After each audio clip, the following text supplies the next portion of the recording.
Lagi na lang may ad!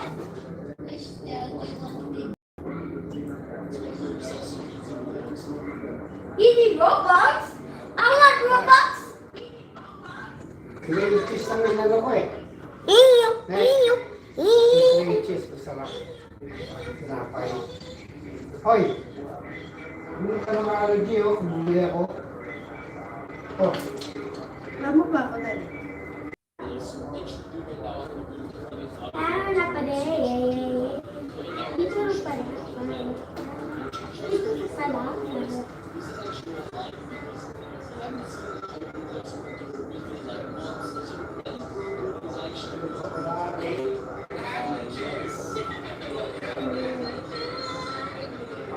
Where's Russ? Jimmy?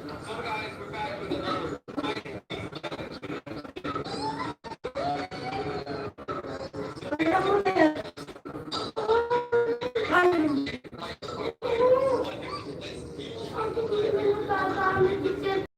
Namin at yung cellphone ko naman. Ano ba yan? Ang dami-dami mo naman nagagamit yan. Itong computer ko.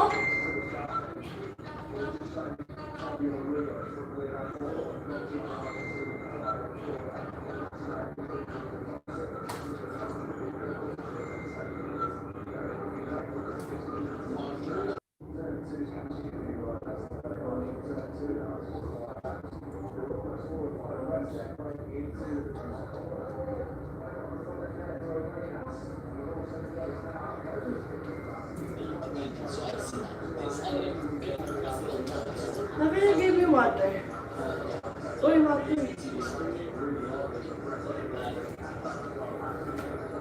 Where's Russ? Where's Russ? Where's Russ? Where's Russ?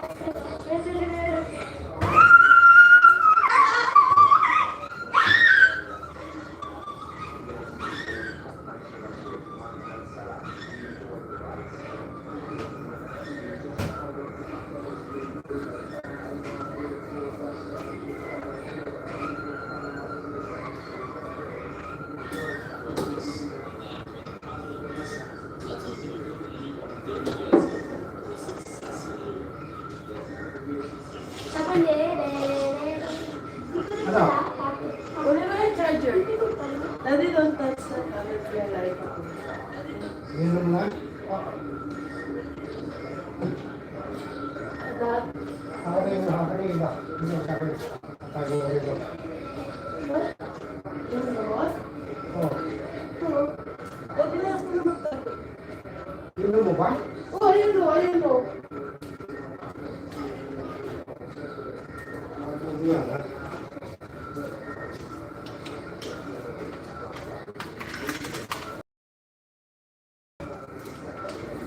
Tara dyan. Yan.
Bakit?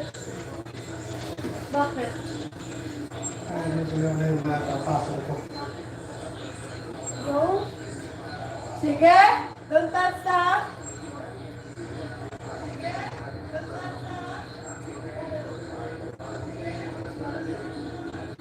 Go flip. Joe flip. Ha.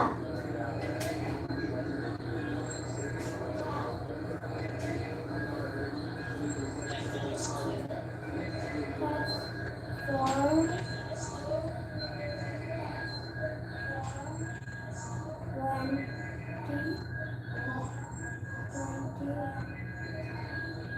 20.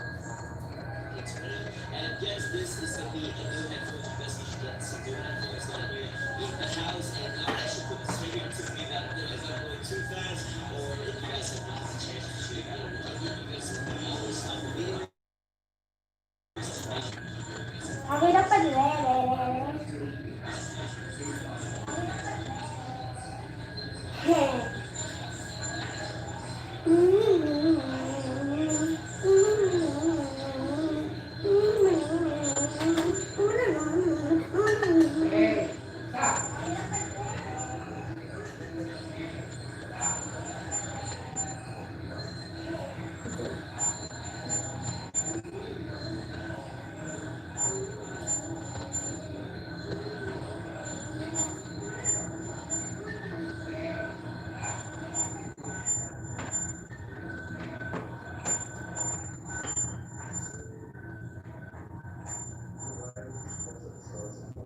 Sakit yung tayo ko dyan ah.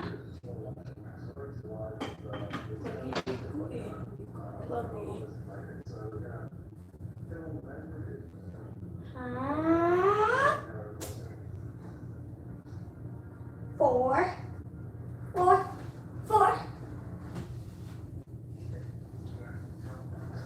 27. 20.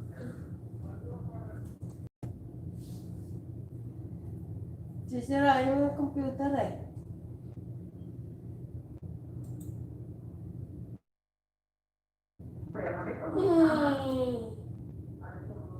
Aku dito di music.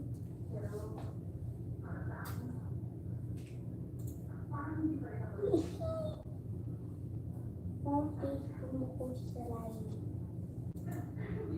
Ini lupa. I don't want to go. I just want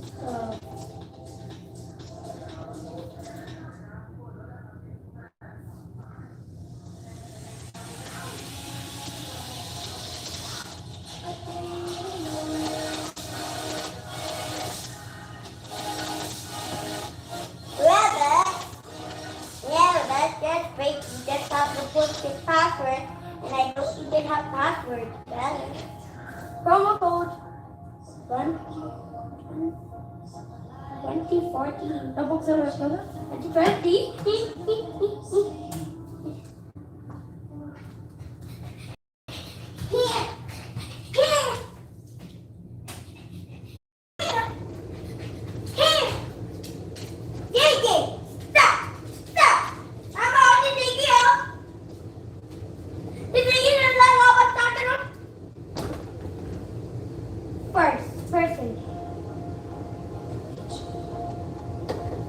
How did you get that? 20 plus 20, 14. Code 1.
Who's the best dog? You are. You are. You are.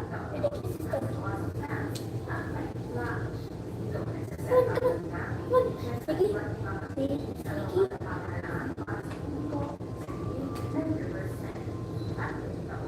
Sige. Don't touch this. These are working.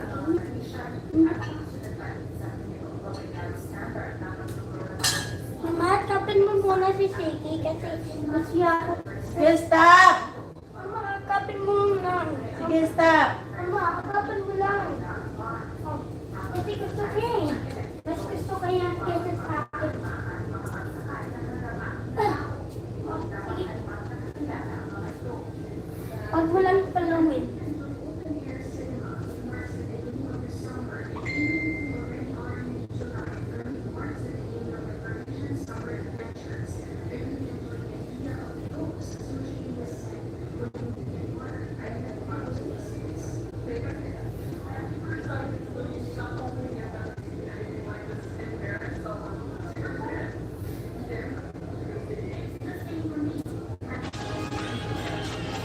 Na ano yan?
Bilang kita ng tulungan para doon ka hindi ka makalayo. Nagalit yan sa atin. Nalaban niya sa'yo. Gusto mo? Gusto mo? Gusto mo?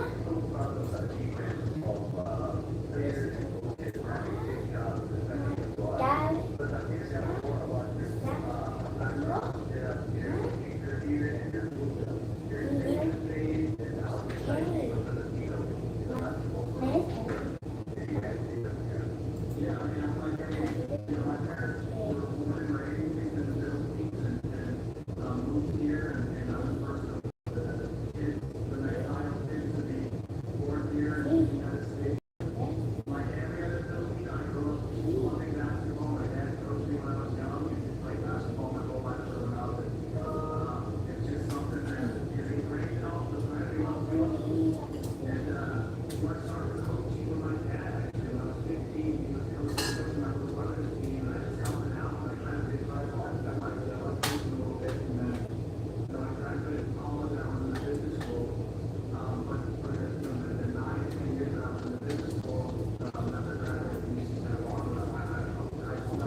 subscribe to my second channel, link in the description.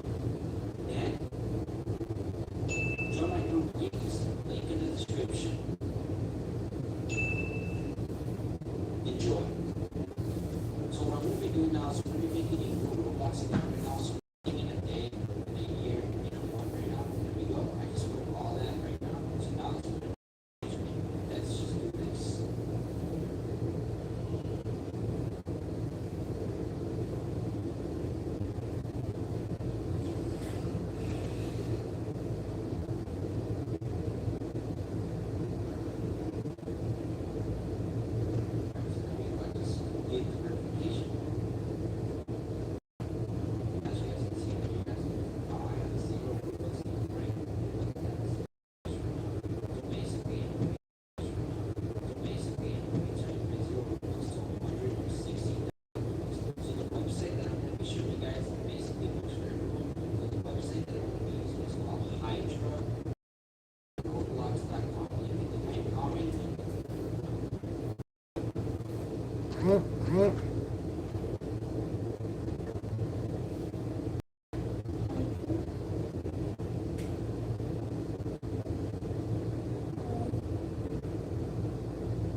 Go.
Pa.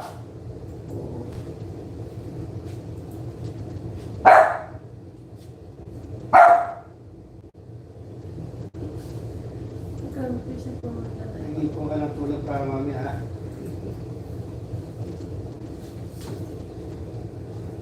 Love you.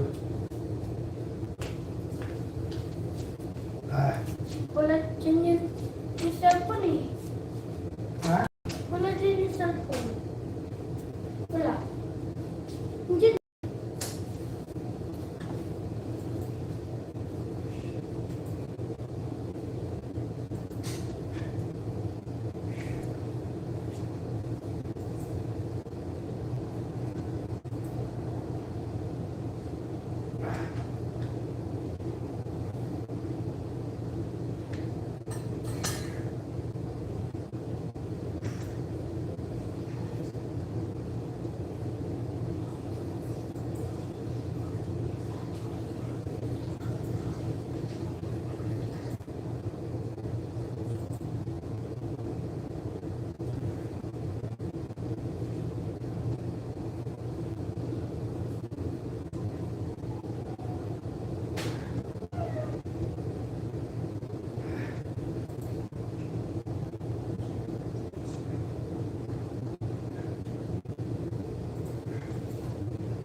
Yan?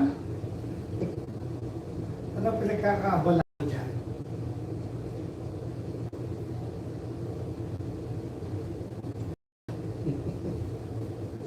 Pareho kayo ng mami, ha?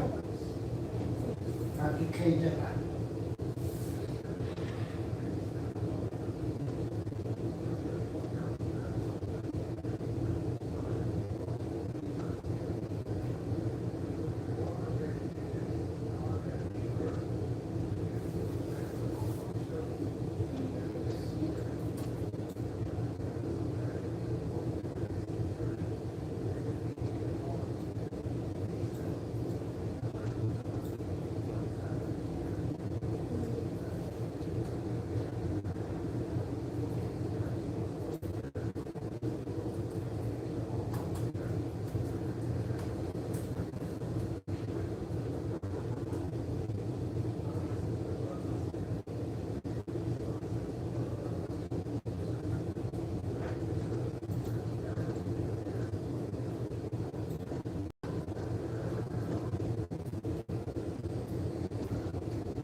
to your friend.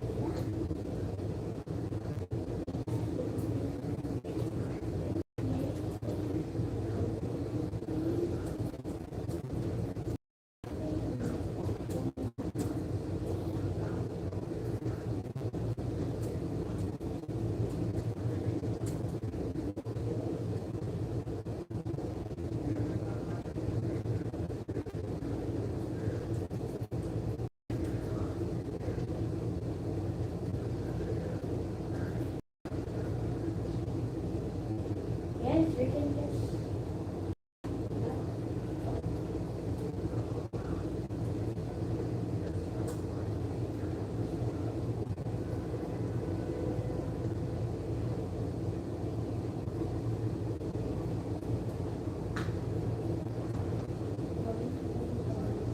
Wait.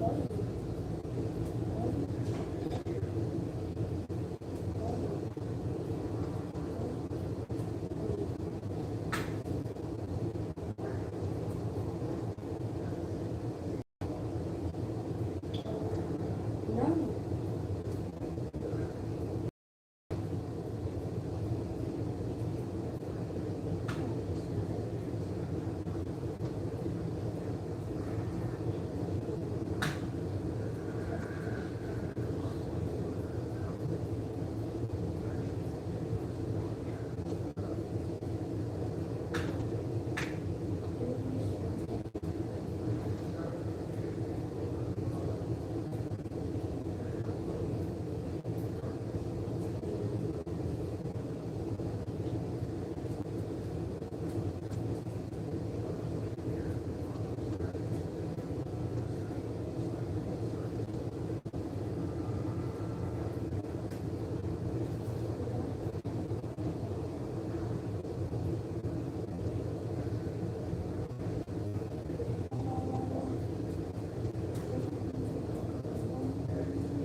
Mama, 1 hour na yan eh.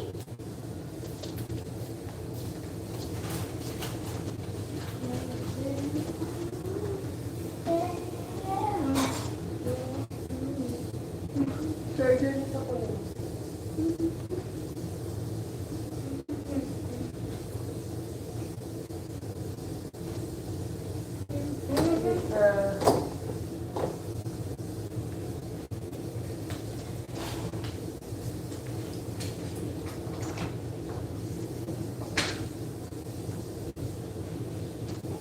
Wala na speed yan eh.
Bakit mo?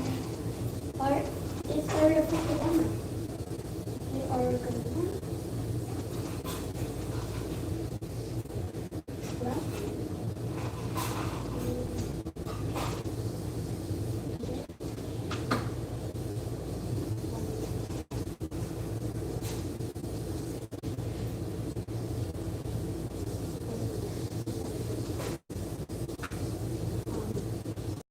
AR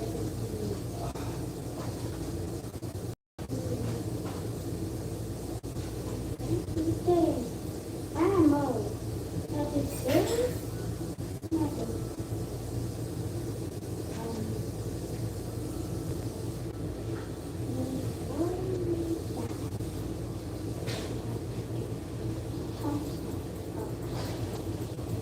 Ano?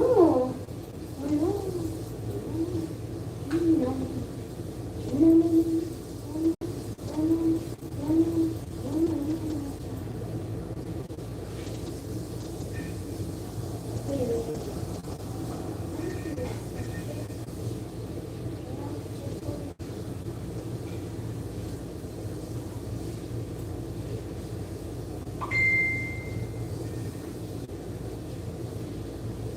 No, don't go there.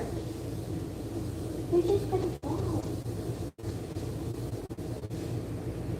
Nope.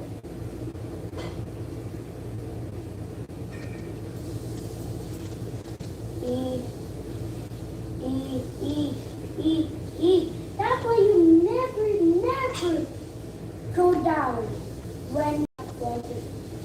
There's nothing. That's it.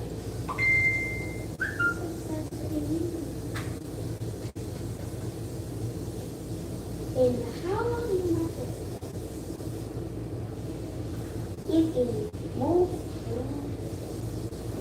Yeah. That come here now. This was creepy when it's by your own. I'm gonna get some idea. Uy! Saan ka na? Wala dito! Ayan.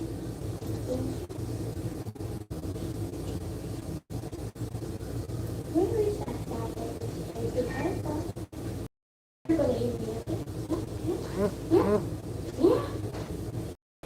Yeah.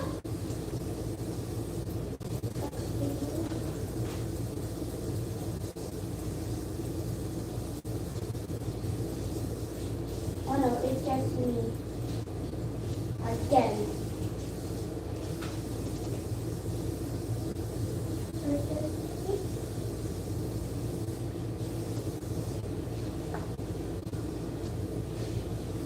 Play na yun. Play.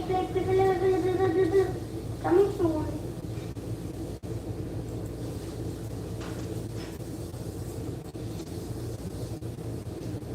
Join the team. Join the team. Join the team. Join the team. Team. Join the team. Join the team. Join the team.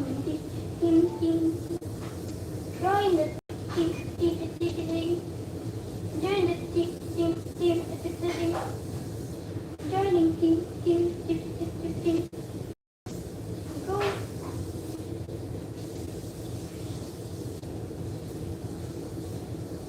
Sige, sumayaw.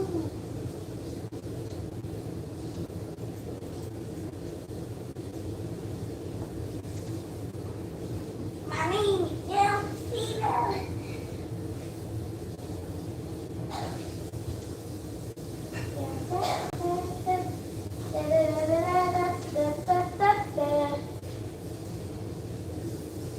This is just come on.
Ma, ano? Okay, stop.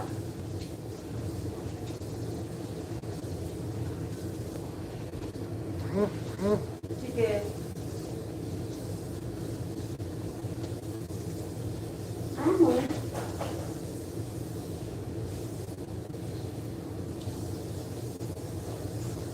How did you get ano? Ano dyan sa dyan? Tataw yun.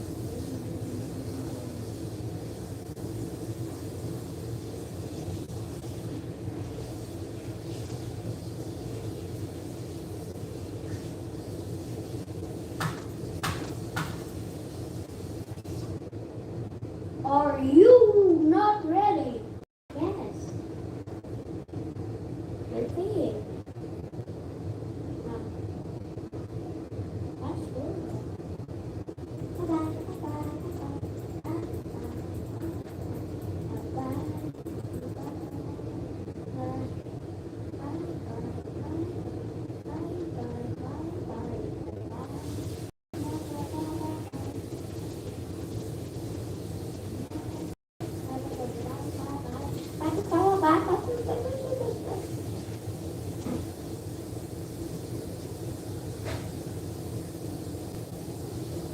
Abi.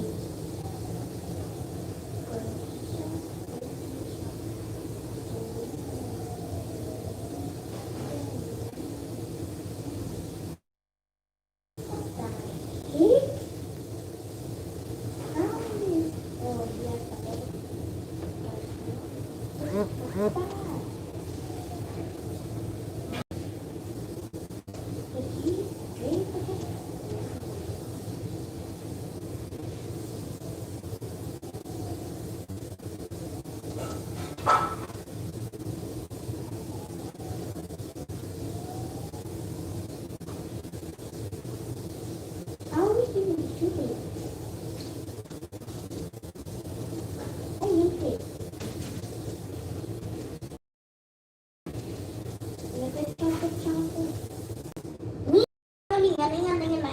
Nani is down.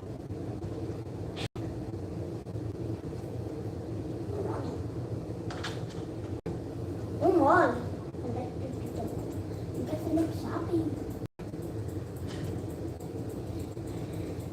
Shopping. Shopee. Shopee. Shopee.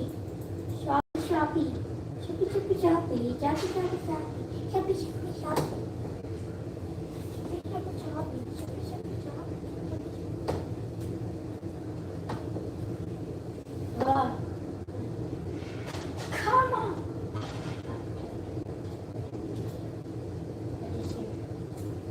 Attack the zombie. Don't die.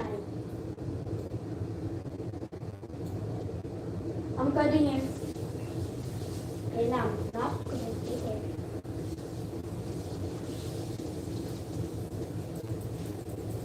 I forgot. Zombie's done. Take it out.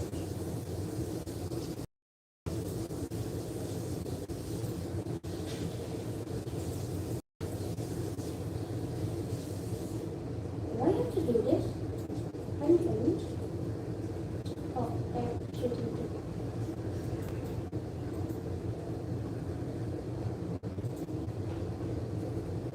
Leaderboard.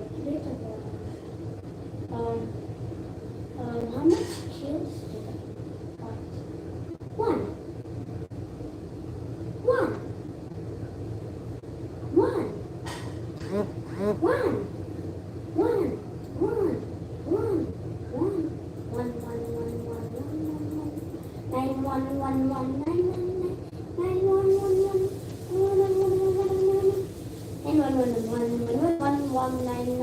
One. One. One. One.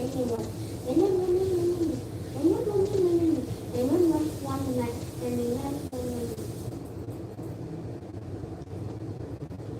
Who just fat zombie? That exploded. It is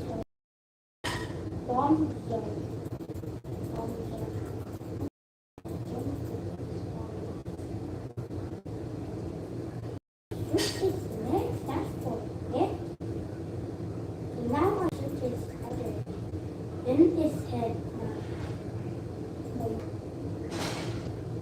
Wow! That's so cool. So cool.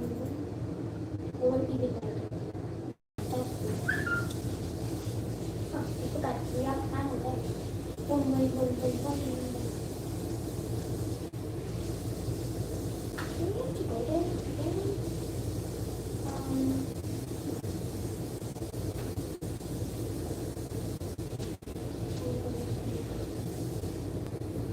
Bye-bye.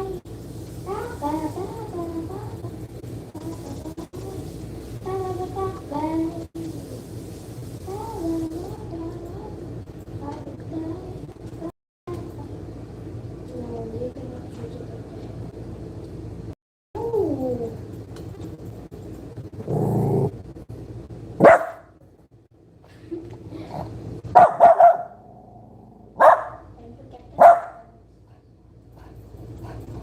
The biggest is Sige, stop.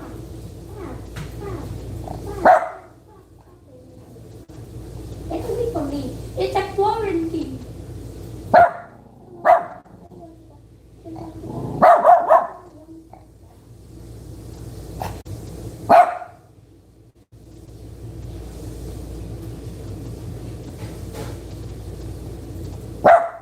PJ, you want to get it from me?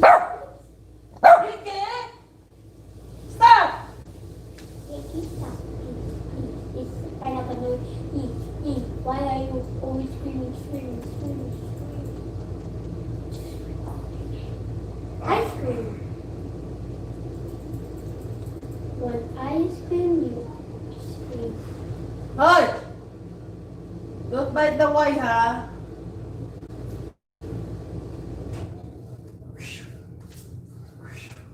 Why do you say don't bite the wire?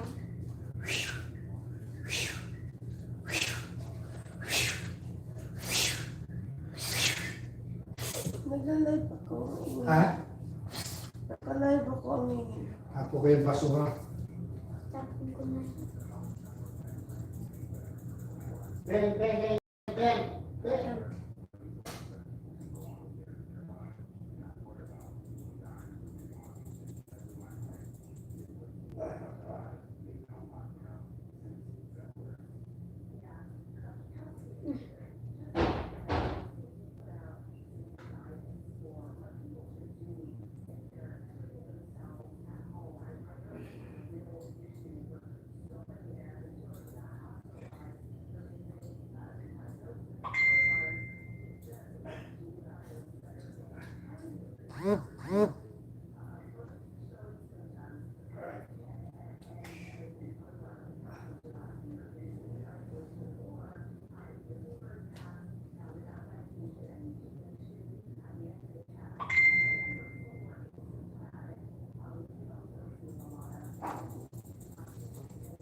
Okay, sige.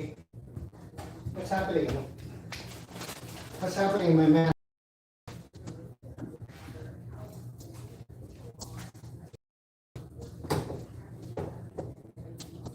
Stop. Paluin kita. Paano sa mga... Stop.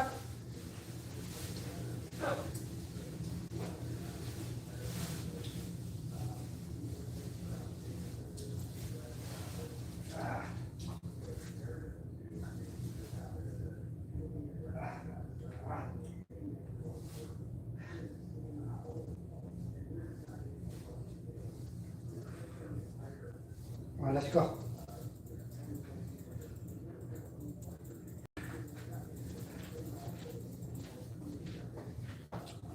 Okay.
Sige.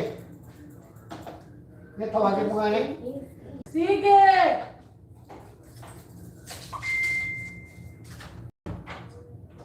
Paano ka? Eh, kalit ka lang nakikinig ah.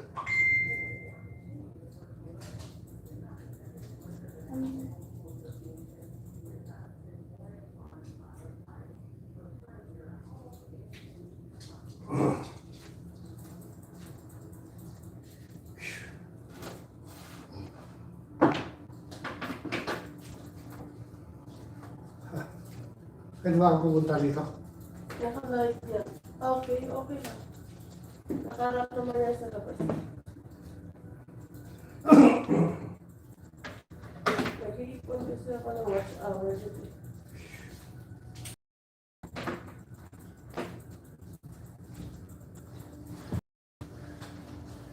Kape tayo. Nak, can you Ikaw na. Wala na ako eh. Wait. Ano dito muna? Come on. Kasi naman. Please. Please. Gusto mo lagay ko sa cold water? Tanggalin ko yung computer sa'yo. Ay, masarap. Mas gusto ko yung coffee mo. Yung Mami. masarap. Come on. Come on Ito lang na. ang kape. Oh, simple mga kape si Daddy. Ha? Pagod ako eh. Taka na, wala na akong pahinga. Para akong alipin. Hati na lang kayo. Uba na ako. Hati na lang kayo, Mama. O, sige. Kasi si Daddy, yun, lagi nilang hindi uupo yung kape niya. Ay, sorry. Sabi niya, hindi pala yung kape natin eh. Sabi niya,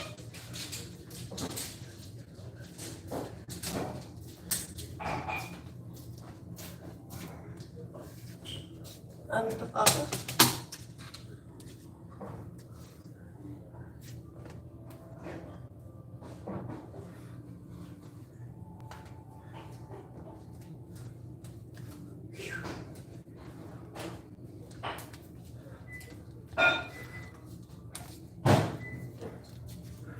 ubinin ko muna.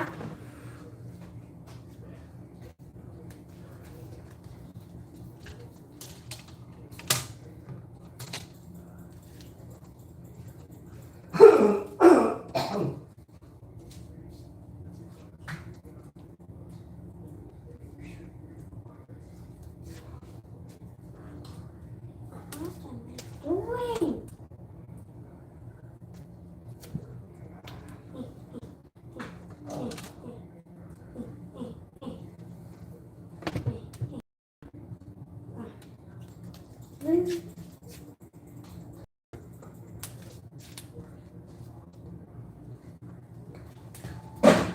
Ako, ano yun?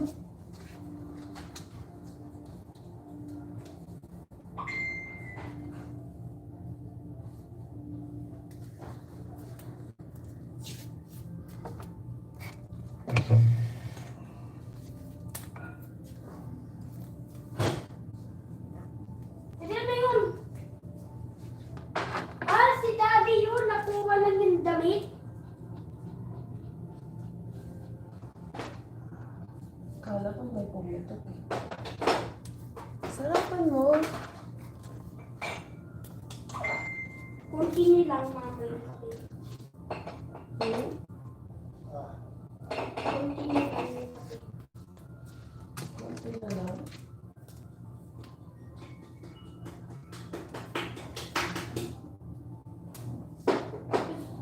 Madami kasi para kay Daddy. Daddy, meron pang ano doon sa ano, CR.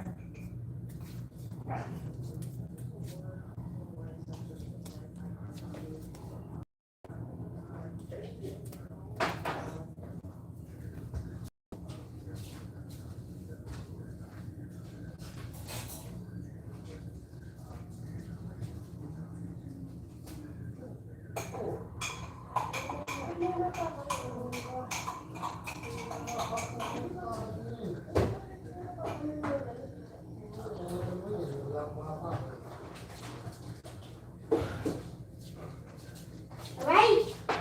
Napasok ako. Sa kape. Nagmamadali ka kasi anak eh.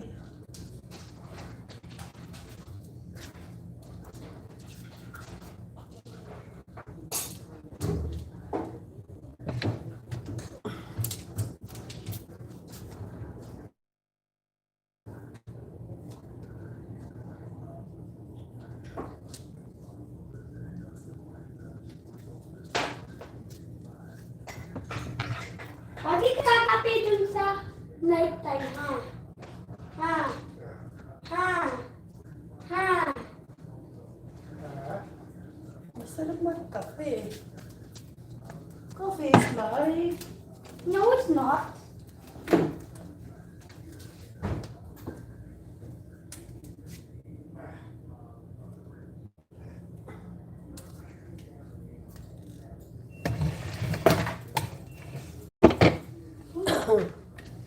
Taste mo muna yung kape ko. Sarap nito. Sarap. Thank you. Hindi kay Daddy yan. Sarap. Kasi si Daddy hindi lagi na nag-uubos yung kape niya. Sasayang na yung kape natin. Ang kunti-kunti Na boss, sige. Ayaw niya ako. Nahatak niya ako. Ayaw niya ako balagpas sa elevator. Ano? Hanggang sa pito. Paglagpas ko, huminto siya. Hindi siya sumunod. Ano ka? Gano'n na sa akin. Ako yung nasa ko sa kanya. Tapos na, no? Talino mo. Pero pag narinig niya boses ko, Pinanin niya ang boses ko. ano na yung ulo niya. Nahatak niya ako niyo. Uy, lagpas ka na. Siguro sabi niya. Sige. Sabi nila, Wala pangarawa naman shih tzu. Hindi naman. Huh? Are you mad, bro? Are you mad? Sige, I love you. I love you, honey. Love you, honey. Hello. Du-du-du-du. Sig! Oh, di ba? Sig! Sige. Sig! Sige! Come here. Come to mama. Sige. Sige.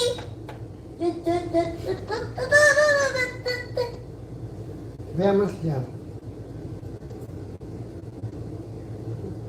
Luwisa na naman ako. Buti nga yun, na-exercise ako na eh. Yeah. Ganda sa'yo. Maliwanag yung camera ko na to. Saan po ko? Nasaan niya ba? Oo, inarap ko doon. Nagla-livestream ako. Yan lang. Nakaharap. Para umanda yung aura. Ako na mamamatay ito na yan. Hindi! Ano mamatay yan? Pag nagluto ako ng longganisa, lalagyan ko to. Ang longganisang lukban, mayroong ganito. Ano ba eh? May spice na oregano spice. Bukas, awiin mo yan para makasigaw ang araw dito. Ano? Oo, takpan ng araw.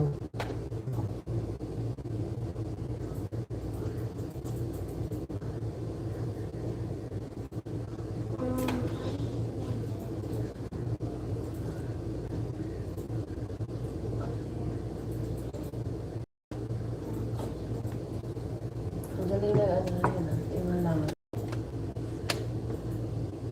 Wala na. Pagka nakuha ko yung 1,000.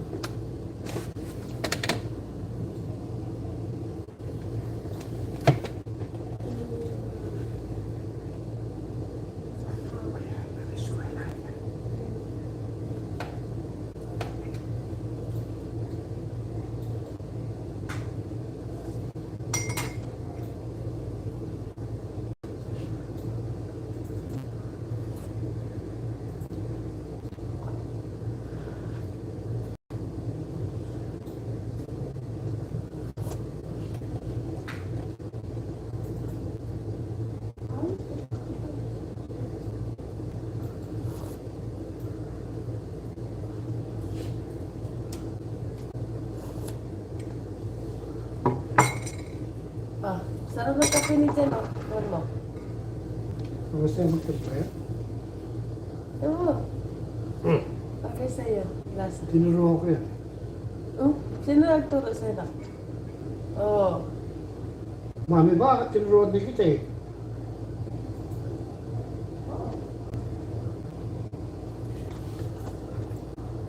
Wow, sarap ah. Sarap ah. Nom nom nom nom nom. Yan ang gusto ko sa'yo dyan.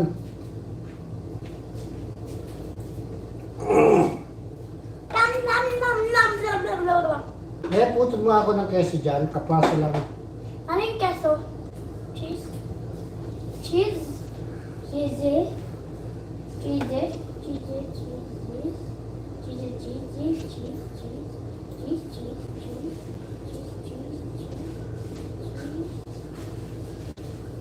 Cheese!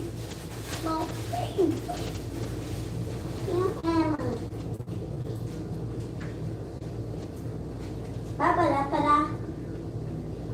Hindi mo alam na may piso, no? Ha? You don't know, no? You don't know. May piso. Ano, nangyari pa natin. No, there's Kapaso lang eh. there's a spider one. No. Sige, stop doing like that, okay?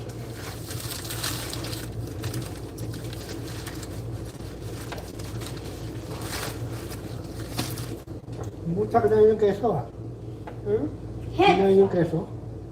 Nain? Bawal ka sa kanya yung salt, Ba? Dad. Napakainin natin na yun lang kaya Sinaban lang, di mo. Bawal din chicken. sa kanya to. Yes, bawal. Bakit? Bawal Huh? everything sa niya? Hindi, nakasulat din sa amin na. Bawal pa kainin ng ano, tinapay. Nana! Wala na, bawal na Yung ikaw kapaso nga kumain. eh. Sinapay kapaso lang. Bawal pa din. Ako, teka lang. E.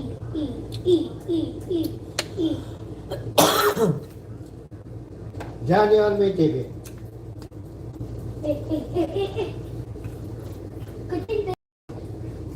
Good thing the zombie is dumb.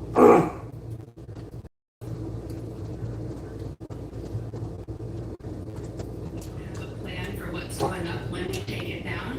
And I do feel urgently that if and when the name comes up, there needs to be a plan for what's Enter next wall. before it Enter comes wall. up. Enter wall. Because we know how swiftly and efficiently erasure has worked in the past in this country. I think that some markers saying it was the Edmund Pettus Bridge, but that There's zero? toward progress. Really? About the woman who spoke about not wanting to rename it because how transformative that social justice happened because it was named that, and then John Lewis, made his life's work about rectifying some of the Sige, stop. part of the groundwork of things that Edmund Pettus did.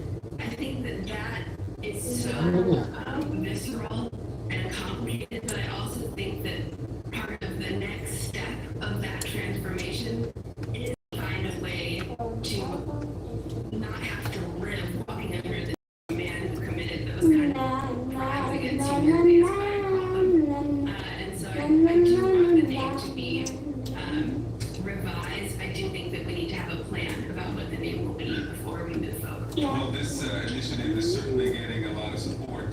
South Carolina Congressman James Clyburn, Terry Sewell there in Alabama, Senator Doug Jones supported several celebrities.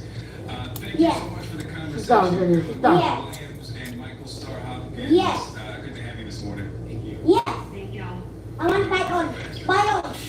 I want to bite on. Give me. Give me. Pero, Congressman John Lewis. bakit? Anong ginawa niya? Kung alam, di ba? Iwala yung itim sa kaputi. Kubeta ng itim. beta ng puti. Restaurant ng itim, restaurant ng puti. Inuman ng tubig, water fountain, merong itim, merong puti. Sa bus, diretso sila sa likod. There are no stops, only stopovers. Sa eskwelahan, iwalay, lahat iwalay. Tumabang sila. Nangunguna sa Martin Luther King, saka si John Lewis.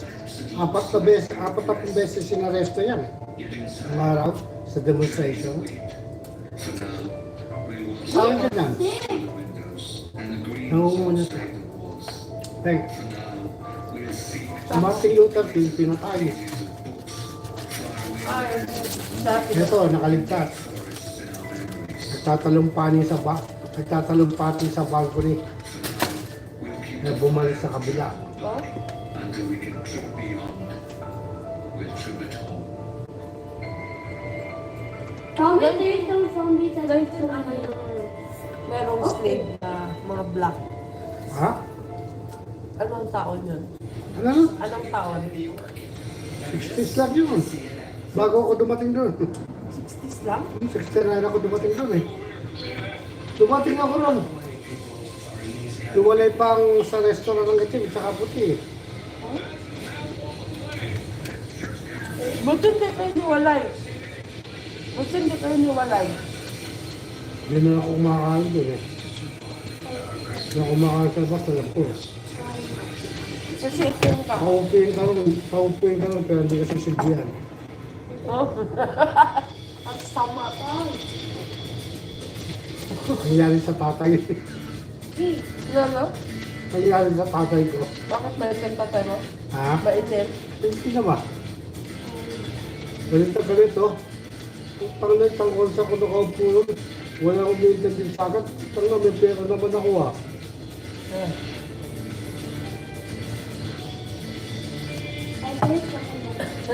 Sila yung tinatawag na nigger eh. Mukhang negro kasi sila eh. Nigger! Ginagano sila yun.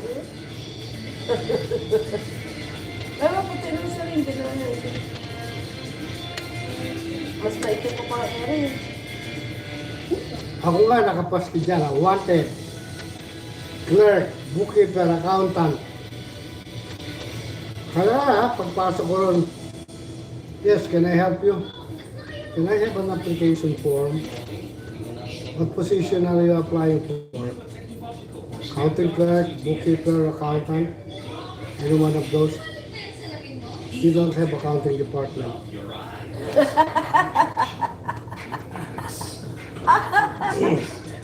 Nasama ka rin pala sa ano. Nasama ka rin pala sa isa.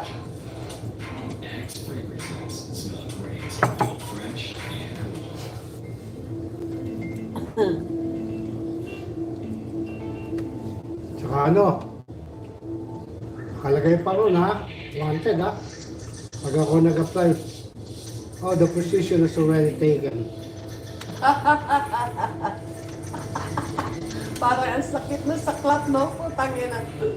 With Visa, MasterCard, American Express, nag-apply ako ron. Siguro anin kami, 7. Yun ang sum.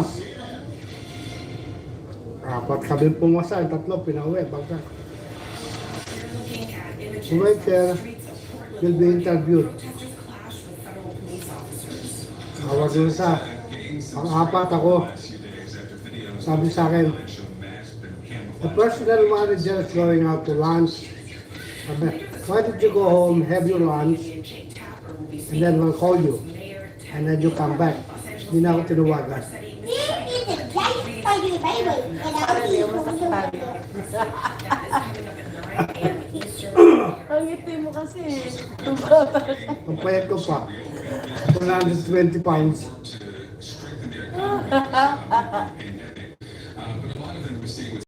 Sabi siguro, ano magagawa nito? Meron talagang matalino talaga Diyos. Meron siyang lalaki. Amerikano. Ed Sweeney. Bait. Ah. Kodak. Kumpanya ng Kodak. Ah. May tindahan sila. Nasa LA pa ako nun. but it's deceptive. Ginawa ko. Scratch the surface, and you still find great economic pain. These boats would normally carry hundreds of people every day during summer. Enormous impact. Baka mamaya pagpunta ko doon.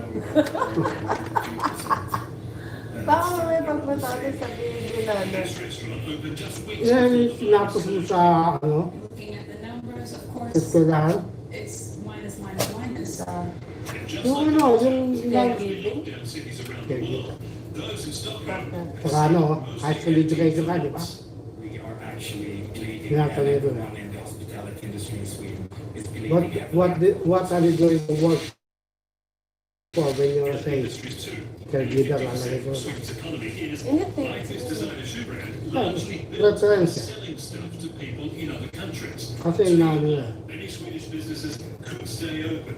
The global crisis destroyed international For trade. diversity purposes lang yun. The biggest hit was obviously export, and the biggest hit is obviously US.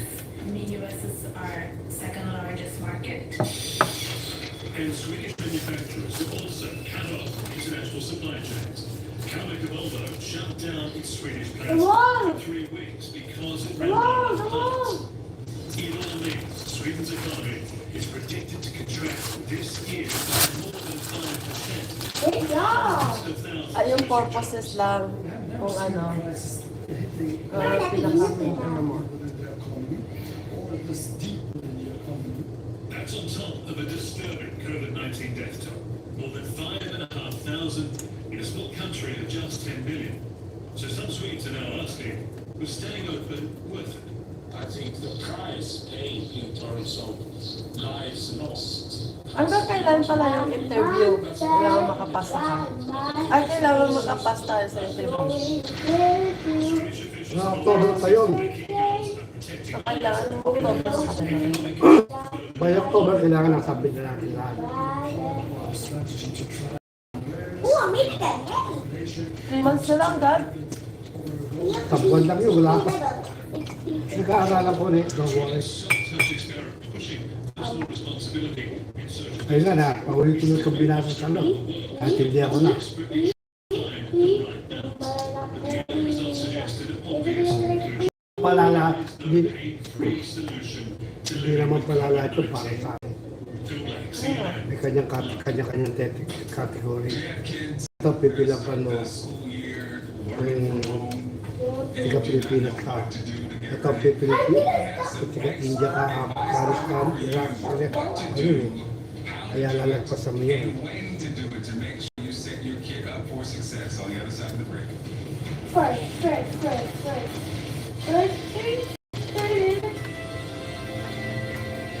According to Copernicus, June 2020 was nearly the warmest June on record. We almost tied. In fact, looking back, Sana pagka pumunta tayo doon, wala nang tubig. pre-industrial levels defined by the IPCC.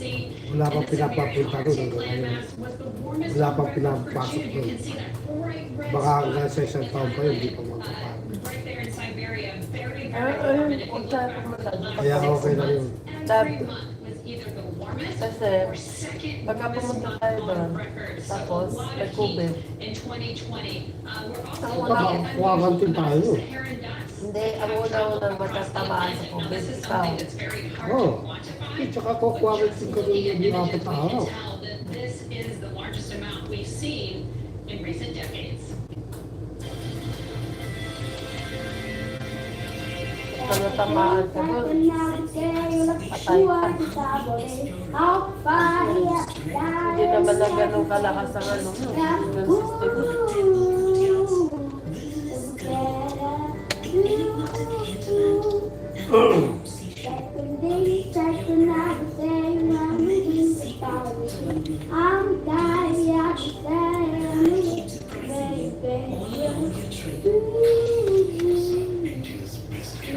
Sige, what are you doing, my love? Honey? Ay, yan ang lalap. Bakit natin sila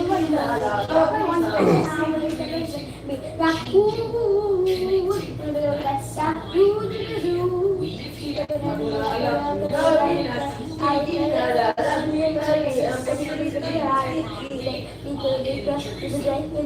Daddy, Di naghahanap na talaga ito ng girl. Ooh, whenever I cannot be, yeah. Ooh, I shine like a wannabe, So, paano mo na ito sa ano? Ooh, I shine like a Tapos may isa ako. How is it? How is it? How is it like a Ano mo kay ano? Uy. Kung meron siyang babae pakakasal. Okay? Meron siyang babae. Paano mo nakakausap ko? Natanong kasi ko pala kung pwede na ito. Kaya ano ba sinabi ko? Hindi, tanong mo muna siya kung pwede na ito. Tapos nagamit na.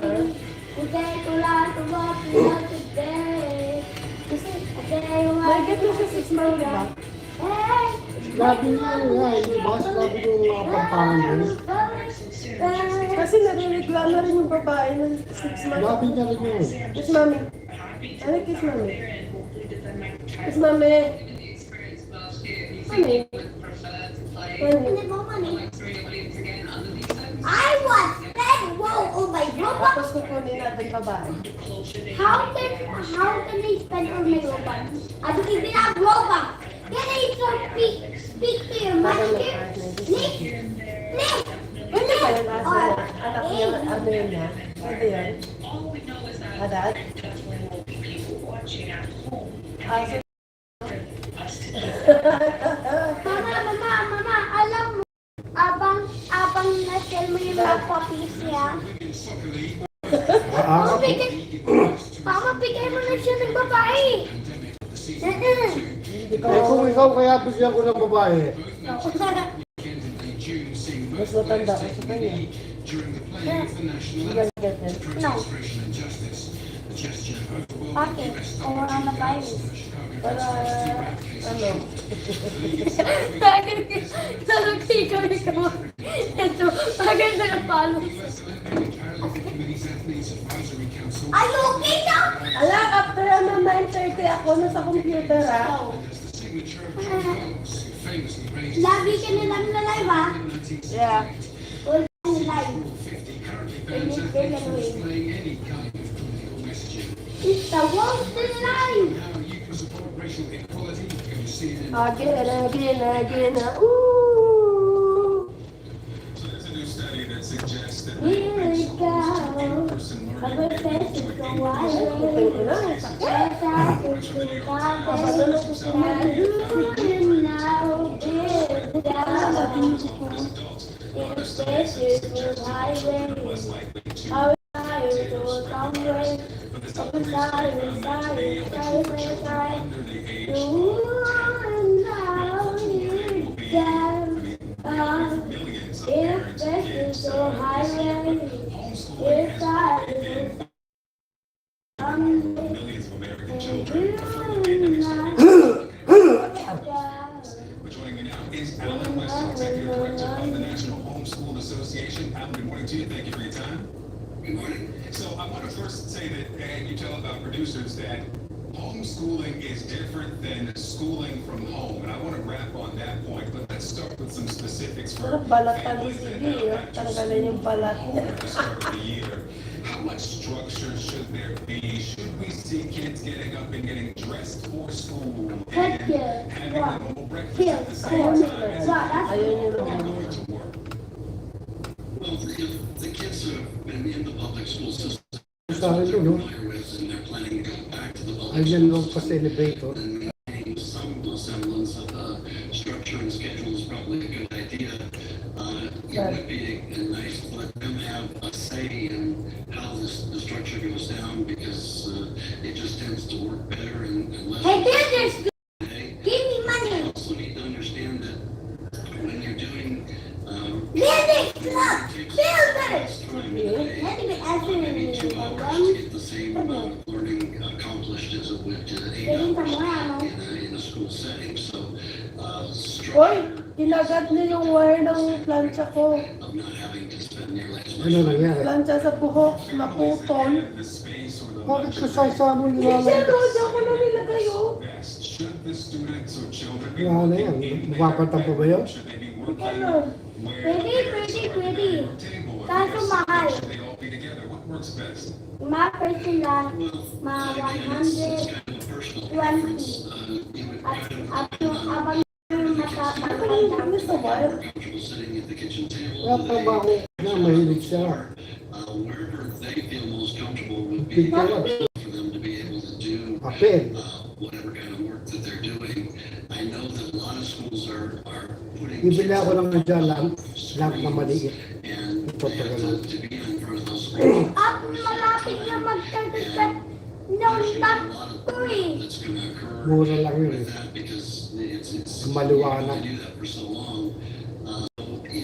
If the kids can move around and maybe take the laptops outside where there's still Wi-Fi or something and can have a little bit different environment, that's going to help a lot with the burnout problems that we're going to see in probably 2 or 3 weeks down the road. Yeah, how much involvement should we see from parents in continuing to communicate with teachers? I mean, it's going to be difficult, the teachers having their students there virtually, but I imagine it's still important to have these virtual parent-teacher conferences if you can have them. Well, I mean, in an average school setting, the teachers only have a couple of minutes to be able to spend with each child on a one-on-one as it is. So, the parents can be working. Sana kung ganyan ka ng kabay, sige, ang sarap ng buhay natin. And Sige. relying on the teacher, especially in a time where they're going to be trying to deal with more students on a remote basis. Anak, mag-ano tayo bukas ha? Lagi tayo bukas. Situation's not gonna be very good for Okay. them, so Ayaw mo the sa parents need pattern. to step up Ito? and try and fill in the Sapatos gaps as na much dyan. as they can. And if they don't know something or they're feeling comfortable teaching something, then Sapatos get na up together, sisig. learn it together. That's a lot. May sapatos din dyan ang ilagay natin. There are some families who Ibilan ko nga ito damit para pagka nagano siya, nasasamit ang dumi. Sapatos, tapos to ikasa mo na. homeschooling. Ama, Kasi ano? yung ano eh, Mama! baka makakuha sa Mama, mga meron akong maliit na t-shirt na pang Bango-bango baby. pa naman ito. Mama! Ikaw na yan. Yes, schooling at home is completely different than homeschooling. Mama, mama, Mindset, mama. it's really lifestyle. It's Meron ba ako na baby kasi kay Sige? maintaining Na baby t-shirt? Meron ba ako? Ano ba yan? Bakit hindi ko ako na-save ang yung t-shirt ko? Bibigay ko kay Sige. Ano ba yan? Football. Football. Tama na, oy. It will take some time to Nagulat ako dito nung nasa kotse eh. motivated by Nakakita ng mga aso tinahulan eh, no? Yabang, back ano? to learning because learning Hindi, ano daw nila yan? Parang ano it's nila. gonna be tough for Hello. some kids to do. It is before 6 a.m. out there in Lone Tree, Colorado. I really appreciate you waking up for us this morning, Executive Director of the National Homeschool Association. Hindi sumaba ng book na, no? Thank you so much for being with us. No? Appreciate it. So with everything we've got going on, everybody is stressed out. A little pandemic going on, but I Oh, still oh, when we come back. Arise. Arise. Tokyo, Japan, and this is CNN.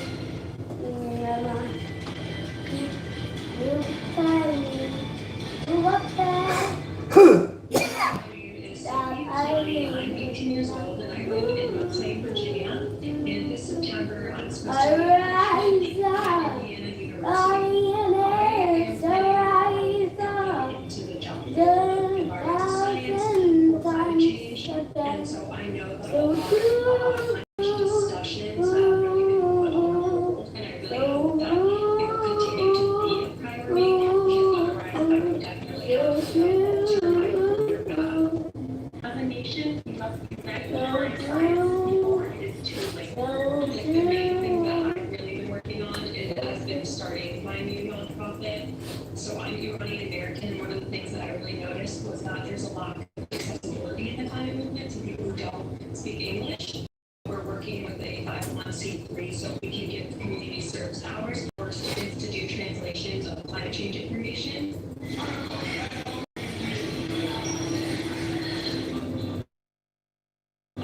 forward to. I'm not going to get to enjoy. But with that said, I mean, I do think that they need to make the most responsible decision if it means that people's lives can be taken into account, because I don't want to be selfish at all, and I'd love that you know this is something that's hard for me. It's much, much harder for other people.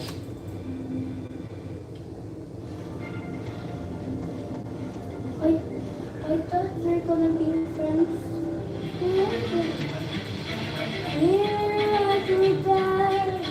We're gonna last a while.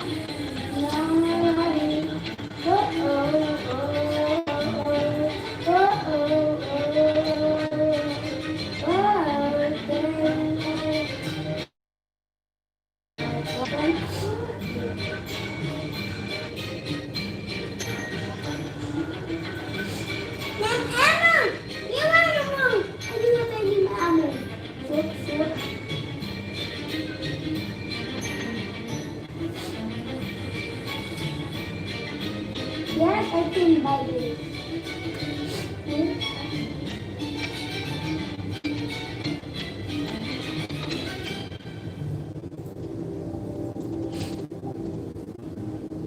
Coronavirus is affecting the entire country, the world. Dealing with outbreaks like this, nobody knows what's happening. Would you keep reporting the story? These are the moments where our humanity really does shine through. That's the hardest part. It's hard. Dr. Soji, good to CNN.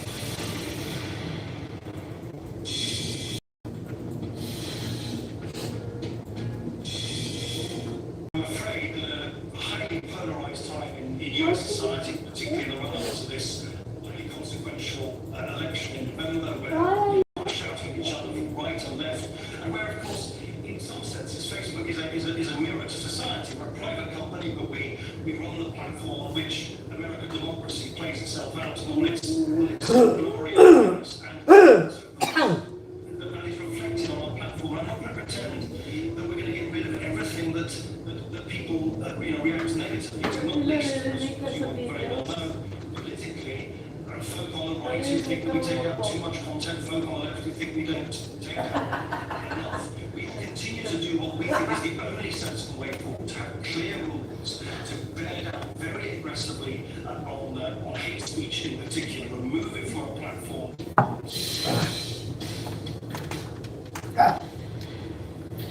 So we know you're feeling a little stressed by the pandemic, and this isolation is making you a little bit crazy, but Iceland says it's got the antidote.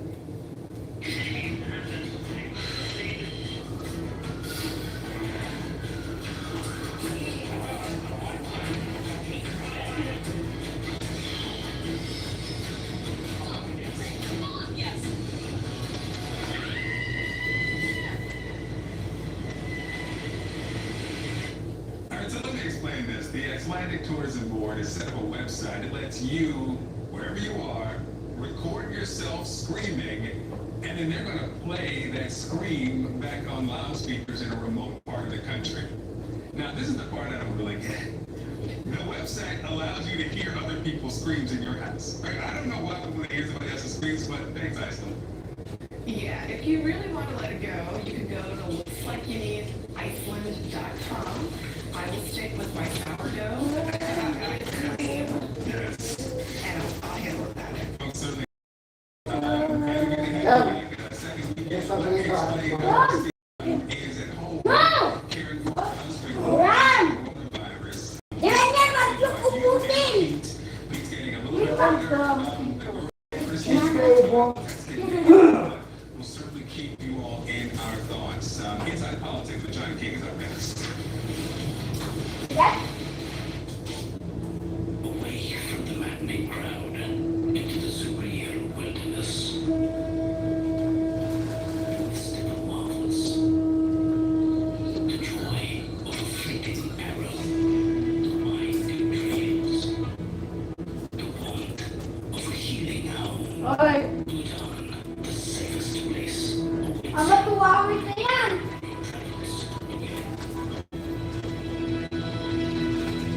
This is a conspiracy against the American people. Once the president believed in conspiracy.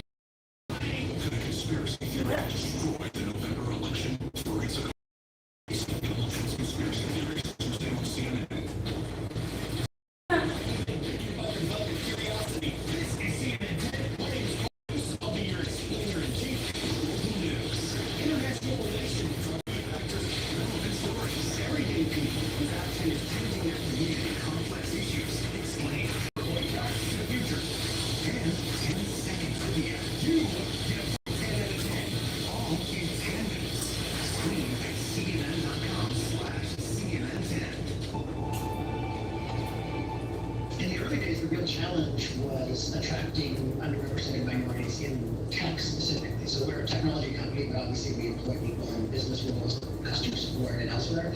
And the challenge for the industry has been finding black engineers, other people of color in engineering. That we've made good progress on, and obviously still more to go, but we're bringing up the average a little bit. And I think that's where our attention had been, but now what we found is we're behind on the business side. I think the reason that criminal justice reform is part of the conversation, police brutality is part of the conversation, along with discrimination rates and pay and hiring, is because they're all connected. It's hard to deny that the images that we all saw on social media and CNN and elsewhere over the last couple of years. Please stop bargaining. A lot of people have been telling us for a long time that this was the reaction, this is the kind of relationship they had with police, and I think we all saw it.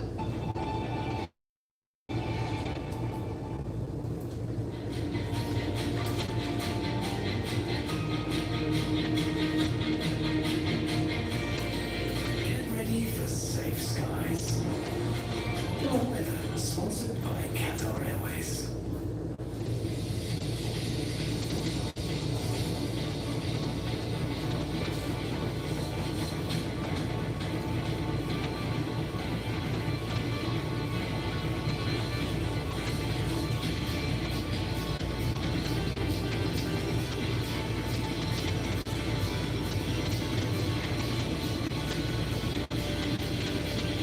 Uy!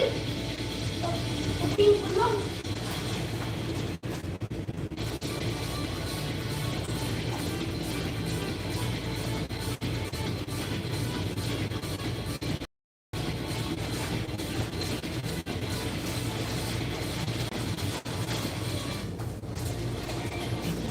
Sponsored by Qatar Airways.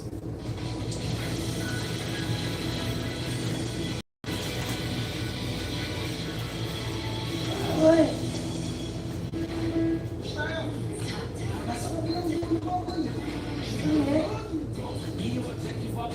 State-of-the-art facilities and expert eye care. Eco Executive Optical. Love your eyes. Ano? Patuloy pa rin ang laban natin sa COVID-19. Together, we can beat this issue.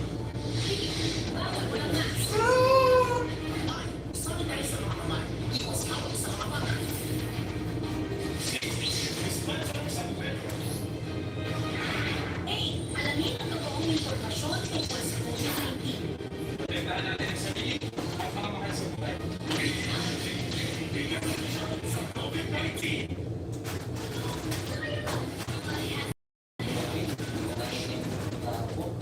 Eco Executive Optical. Our facility and expert eye care. Eco Executive Optical. Love your eyes. outside London, and this is CNN.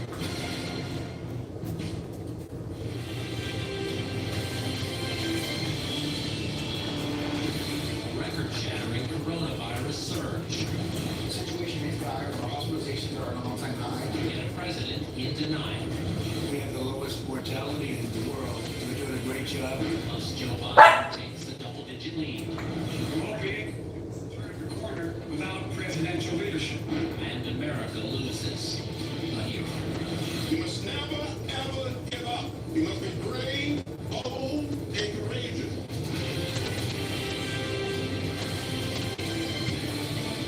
Welcome to Inside Politics. I'm John King, to our viewers in the United States and around the world. Thank you so much for sharing your Uy! Uy! Uy! Uy! this past week, including new daily highs in the count of new infections globally and here in the United States. Hospitalizations hitting new highs in more than a dozen states here. Yet, days now since the President of the United States held an event focused on coronavirus, big summer surge, and the Trump White House is now fighting a proposal by Senate Republicans to give the CDC more money for testing and contact tracing. An advisor tells the Washington Post the president doesn't ask much about the pandemic anymore because he, get this, quote, doesn't want to be distracted by it. Doesn't want to be distracted by it. Keep that in mind as we run through the numbers now and map out a crisis that is screaming for presidential leadership and a national plan to slow the spread. Let's go back and look at the numbers. You look at the trend lines. We have 50 states with 50 reopening plans. 32 of them on this Sunday morning heading in the wrong direction, meaning their case count higher this week than last week. That's actually improvement throughout most of this past week. 38 of them on this Sunday morning heading higher this week than last week. That's actually improvement throughout most of this past week. 38 states are heading up. We have 32 heading up now. Those are the orange. The red are heading up by 50% currently than compared to last week. 14 states holding steady. That's the yellow and the beige. 4 states, the case count down compared to last week. But 32 states still heading up there. This past week, just devastating. If you go back to the beginning, this is what we thought the peak was back in April. We saw a flat line, a little bit of a dip. Look at the past week. Just a week ago, 59,000 new cases on Sunday. Thursday, an all-time high, 77,000 plus. The line heading up in the wrong direction. The summer surge continues. We will take a look, obviously, in the week ahead. The 7-day average of new cases. Again, March as it began, April, what many thought would be the peak. May and June, stable, down a little bit from April, but July has seen this surge, averaging the last week more than 70,000 new cases a day. And with the case count comes hospitalizations. Again, back in April, this was the peak, just shy of 60,000 people in the hospital with coronavirus. A steady drop. We're back up now, almost rivaling the April peak, and we will see if this number goes up or down in this week ahead. 15 states, you see them right here? 15 states have more than 1,000 COVID-19 patients hospitalized right now. The hospitalization problem coming with the casing. And remember when the reopening happened, right? When the reopening happened, you had the inevitable increase in cases. The president, other leaders said, that's okay. Hospitalizations are going down. We can manage this. We knew there would be more cases. We can manage this. But there's a lag time. You have hospitalization, you have cases. Hospitalizations lag 27 days later.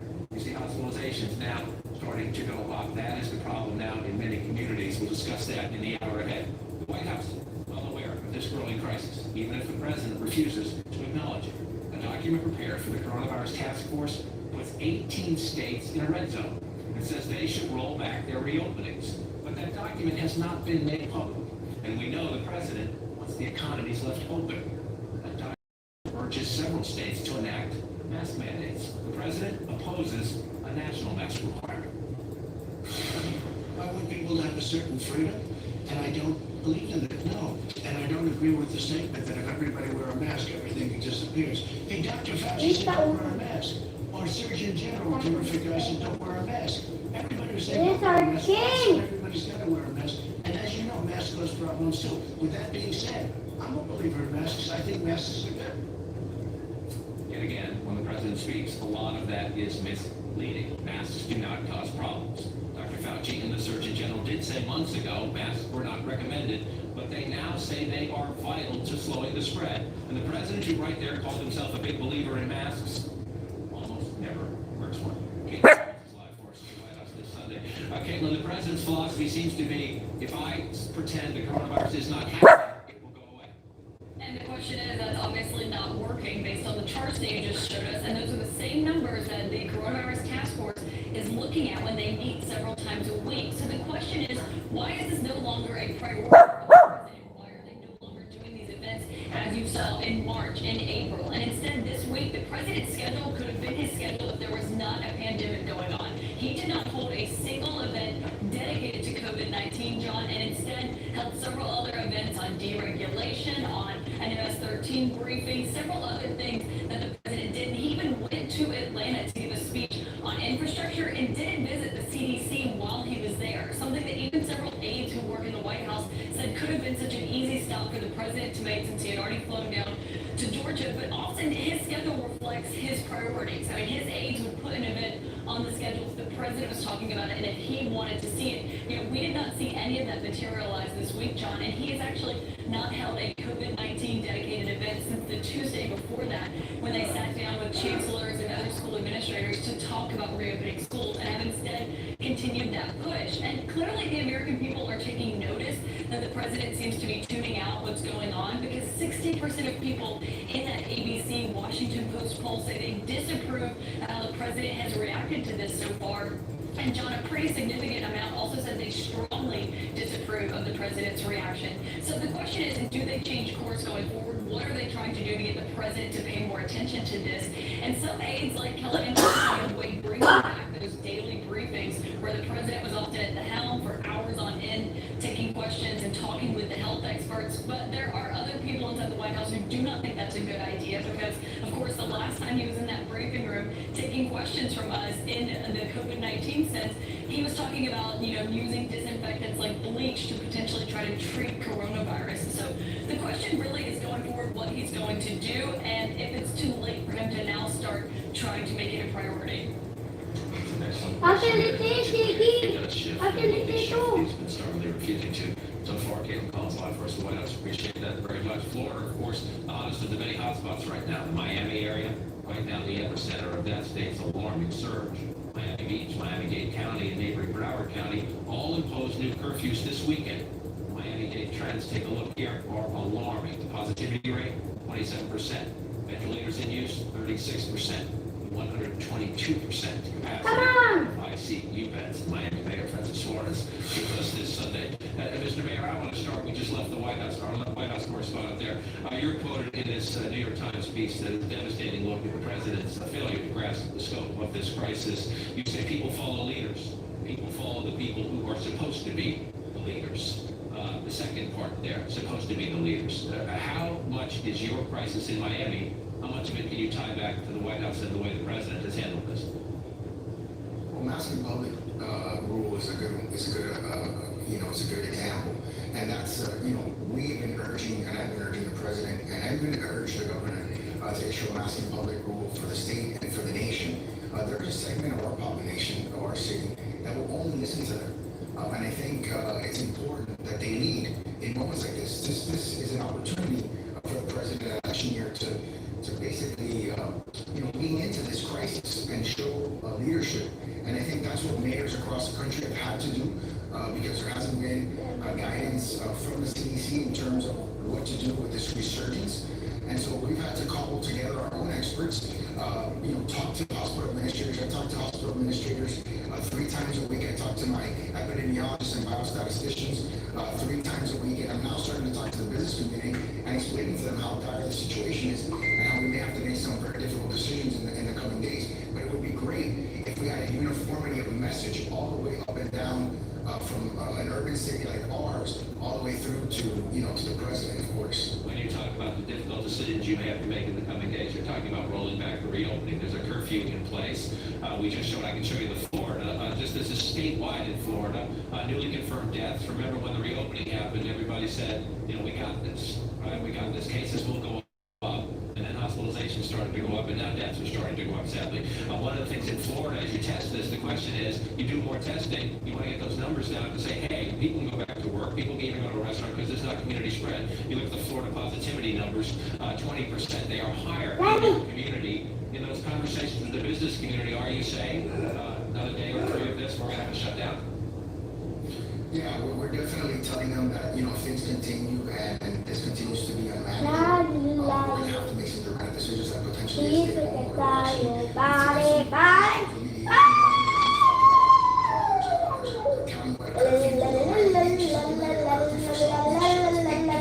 County record is 10 p.m. We implemented, as you said, a mask in public rule.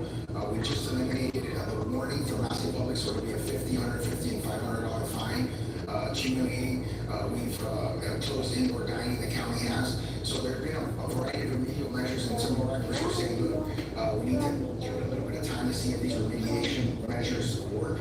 We have seen some flattening, about a 50% reduction in increase in cases. Percent positive rate, which you just cited, has flattened over the last week. It used to be 1% per day increase. Now it's almost zero. And hospital admissions have stabilized over the last few days, but that's a very, very small sample size of data. Our experts are asking us to enforce this week and to stay the course, and that's what our hospital administrators and epidemiologists have told us to do, and that's what we're going to do this week. But understanding that we are sort of on the precipice.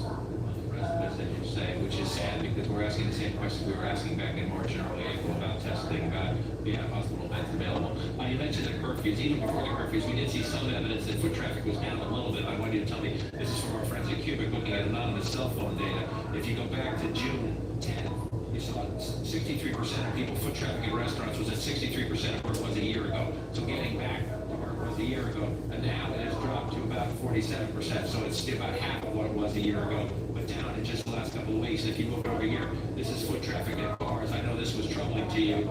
You got around June 10th, this is Miami, Fort Lauderdale area, back to essentially 70% of where things were a year ago. Now it's dropped down to about 57%. So that traffic it's heading in the right direction. You're getting people out of the places, Mr. Mayor, where you have these large spread events, if you will. Do you need to push those numbers down low? Look, like you said, I think it's positive, data. We're looking at all the data, and I love to. They're killing the dead. Come on! Protect that orb! Protect that orb! Ano ba yan? Hindi ko naman ako protektan yung orb eh. Ano ba yan? Protektan yung orb. We want to reverse all these trends. We want to go from a positivity rate to a downward sloping positivity rate. We're getting close to that. We haven't gotten there yet. The only thing that we've seen able to do that is stay home. That's one of the reasons why we've never been able to take that off the table. The second thing is the percent positive rate. It's incredibly important in our community because that's an indication of how widespread the disease is. So that's incredibly important. But that cell phone data that you say, I would love to see it because that is something that we can use to target. A lot of the stuff that we do run into some level of privacy restrictions, for example, HIPAA, in terms of getting medical information from the Department of Health. So, whatever data you can send my way to make the decision. And you are not even touching us. It's sad that we're still using words like that. We should have been certain. It's always had to be including about that data that gave us very appreciative. That's why the summer service is still part of the first coronavirus wave. Fresh problems with testing and dire warnings about the fall and the winter. Yes, baby. Mama's coming. I think it's the thermometer. I think it's the bed. The daddy's coming.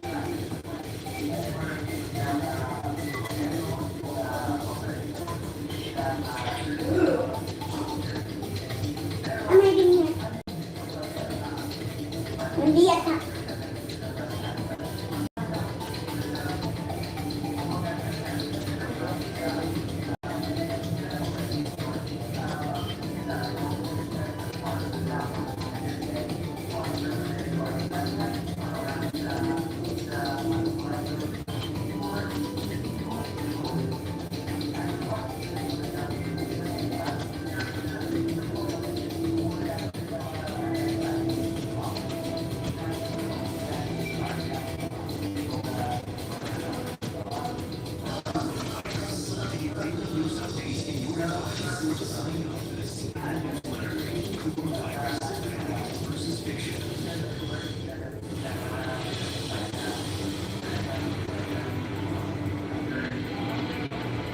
Well, this is fun.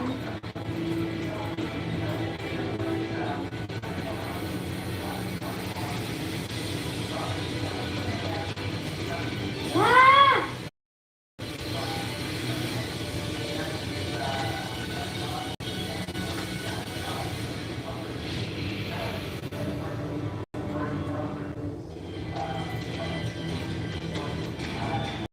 Ganyan. My name is Aja Sakwe. I'm from Delta State in Nigeria. I currently run a small business that caters to people who are looking for fresh, healthy eating. We have 10 restaurants. We've been fast growing throughout last year. 2020 was meant to be a big year for us for continued growth. And now we're down to only one store that's servicing home deliveries. So it's been a very tough time. Dealing with the employee situation has been one of the most difficult things for me. We definitely don't have enough revenues coming in, cash flows rather, to pay everybody. But what we did was to ensure that they have food to eat. We distributed food packs, dry goods that they could eat and that could last. Eat your Papatino. From a personal standpoint, I have been alone in my house for the last 5 weeks.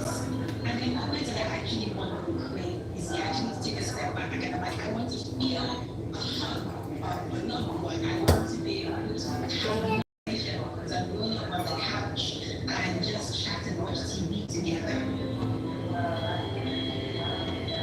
I'm just trying to keep myself busy so I don't think too much about it, but it is a really tough time that we're all going Where's my heart?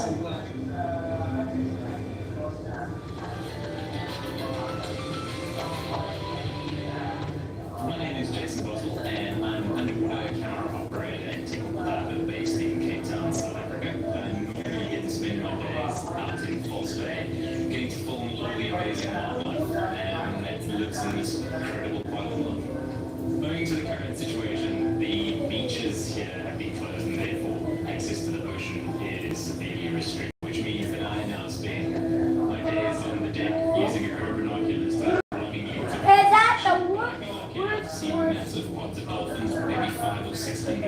the seals playing in the kelp forest. There's loads of wildlife.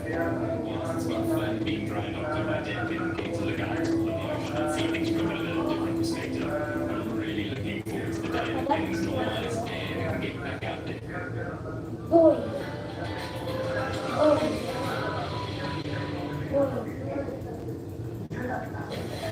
Context here to help understand the coronavirus summer surge. The first U.S. coronavirus case was confirmed back on January 21st. It would take 79 days, 11 weeks plus.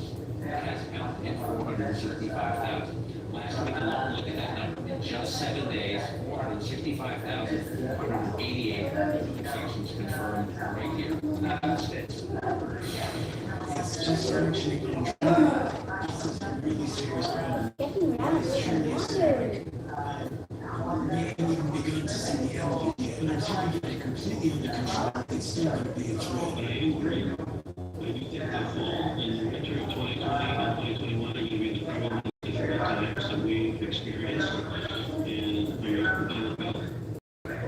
It's not an issue of expertise and their insights, Dr. Steve Health Institute, Dr. Megan Rennie, member physician and researcher at Brown University. So you hear Dr. Fauci and Dr. Redfield, they get it. They get it. We know about this White House Coronavirus Task Force document that has not been made public. Others get it. The president doesn't talk about it. Dr. Shaw, to you first. And as we have this conversation, I'm asking questions I was asking back in March and April. There are 27 states, we can show you a map, now beginning to roll back because the governors and the mayors in these states count. They see what's happening in the case count, they see what's happening in hospitalizations, they are rolling back. And yet, we learned this weekend, I'll show you the headline, the White House objects to the Senate Republican push for more CDC money for coronavirus testing and contact tracing. Now, if it were a House Democratic proposal, you might say, oh, it's just politics. These are Senate Republicans trying to get more money for testing and tracing. How did you post that? Yes, good morning, John. Thanks for having me back on. It is baffling. It is baffling. And look, the governors are starting to roll back because what they're seeing is people in their own states rolling back. We've seen very clear data. People are not going out to restaurants in the same way that where it's open. People just not heading out as much as before. So people are voting with their feet, and the governors are taking notice. In terms of the federal government and the opposition to testing and tracing, it's one thing when they leave it to states and say we're not going to help. But when they actually decide that they're going to oppose supporting states in building up testing and tracing, what the strategy is. Mama, tingnan mo how much money. Mama, tingnan mo how much money did they get. Because of the delay. I had knee surgery. But for a normal person to get a test, you're waiting 5-7 days. 8 million. Contributing into this, we're Mama, limited how quickly we can add. About For instance, 8,000. global supply constraints continue to be an issue. While it's a Mom, test Dad, continue give to me the capacity, Baby. demand in the United States. Ako? How can this be true? 5 months in, that number one, some people are taking a test and it's useless by the time they get the results because it's dated. And number two, we're still talking about the supply lines. You know, John, it is mystery. Dr. John and I have been talking for months now about the need to ramp up production of testing. There is no way we can get this virus under control if we can't offer tests. With a sore throat, fever, cough, but also to a random sample of people who are asymptomatic, because we know that this virus can spread before or without ever having symptoms. We've been asking for increased production here in the United States so that we're able to count on domestic manufacturers. And here we are with commercial labs running out of capacity again. Here in my home state of Rhode Island, we're seeing the wait time for tests grow. We're seeing the positivity rates grow across the country. It's truly unexcusable. This is a national disaster and we need a national response. And we're in the middle of July, heading closer to August, and the country is having the school conversation with the case count going up. You're seeing a number of school districts saying, can't bring kids back to school, we have to do this remotely. But this conversation will continue. There's a new study today, it's a New York Times story about it. A Uy, large ang study pet ko in lang. Syria offers Yan! Patay ka na. transmit to others much less often than Ma, adults do, ma, but the risk is ma, not zero. makapangit ang zombies. Patay na kayo tayo dapat kasi pati kayo buhay pa din. So maybe kindergarten, Zero, first grade, zero. second grade, Reloading. High school not. Is that the right reading? Reloading. Yeah, so this is one study in many, and Umalis ka sa turret namin. it's definitely spread Umalis ka daw, sabi ng kids, sabi ko. especially as you start getting into teenagers and older Flamingo. speaking like adults. Excuse me. So what you ultimately want to do is you want to get the virus. I'm reloading like crazy. Reload. And you can have a different threshold for getting kids kindergarten through 5, let's say, back in at an earlier level, and you may need to wait a little bit longer until the virus levels really are down before you open up high schools. Dr. Ray, I want to circle back to what you just said about Rhode Island because I'm worried about a cycle here. When Rhode Island, New York, New England, Connecticut were way up, and we were talking about the crisis point in your state, Florida and Texas. Kill me instead, not the orb. Kill me instead, kill me. Kill me, not the orb. Not the orb. Ano ba yan? Kakilisin naman. New England states, Northeast Ay states, mo! the number down. What are you seeing? Are you worried? Do you think you have it down and can hold it down? Or is this going to cycle back? I'm just gonna do a lot of That is the million-dollar question. You know, we do have the numbers down here across. What the is even my health? Summer travelers are coming up here, and Oh, no, it's broken. offering bargain basement fares to get people down We to can Florida and break Texas. I mean, we know that Disney World and Disney it has reopened, right? We are worried. We're starting to see a little uptick. Yes! And we are warning people to Whoa. stay home. I know Governor That's very, very Armando good. recently decreased the capacity of the That's beaches. good. We were previously up to 75% of beach Dude, capacity here in Rhode dude, Island. dude. We decreased it to 25% because too many people were congregating and we were starting to see Hindi little ka naman spikes in bayad ng cases. limited. We are quite worried about importation of cases from outside as well as about spread just from people kind of hanging out and getting too close and not wearing masks. This requires community vigilance and it's really on all of us. We can't do this alone. This requires us coming together as communities, as states, and as a country to fight this virus off. Dr. Randy, Dr. Jacques, grateful for your time on this Sunday, and we will circle back as we go through this summer search and the challenge ahead. Thank you both so much. Up next for us, the president replaces his campaign manager and adapts to rallies by telephone. His poll numbers are horrible because voters remember his many coronavirus mistakes, like this one 5 months ago today. I know President Xi and you along with the Colonel, they are trying very, very hard. And I think the numbers are going to get bigger. I'm the guardian. I think it's going to work out fine. I think when we get into April and the warmer weather, that has a very negative effect on that type of a virus. The economy is doing phenomenally well. The country is doing fantastic.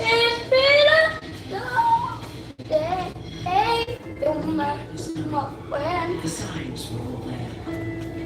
We knew we had to change, but we didn't. Destroying wild habitat. Hello, my viewers, mama.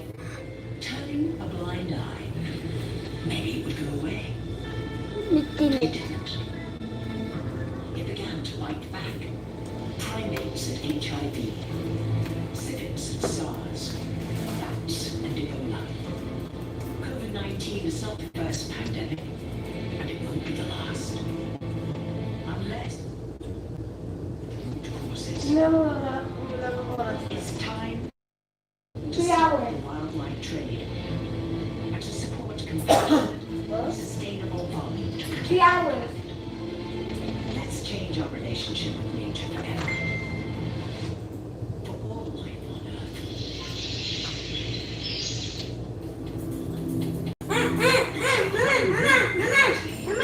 Deep within, there is that yearning to pause, to give into that wanderlust. The iron of Sri Lanka awaits. Come, stay a while, catch your breath before you journey on life.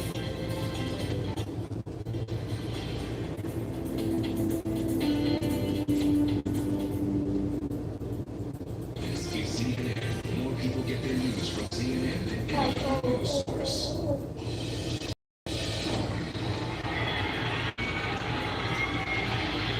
As protests against racial injustice in the U.S. have spread across the world, some British companies are re-examining their historic role in the slave trade and pledging to make amends. Lloyd's of London apologized for providing shipping insurance for the transatlantic slave trade and will invest in programs to attract Black minority talent into the company. chain and brewer Green King recognized one of its founders had profited from slavery and pledged to make substantial donations to Black and minority communities across the UK. The Royal Bank of Scotland acknowledged its connection to slave enterprises and has created a task force led by Black and minority ethnic employees to tackle racial inequality. For more information on how you can help fight racism and injustice, go to cnn.com/impact.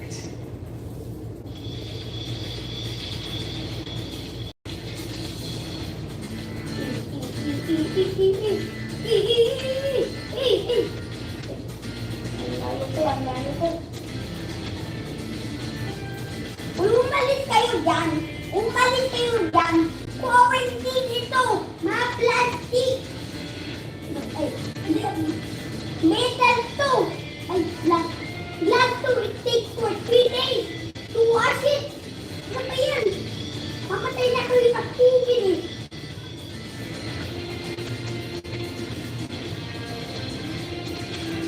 Uy, paano kayo pumunta?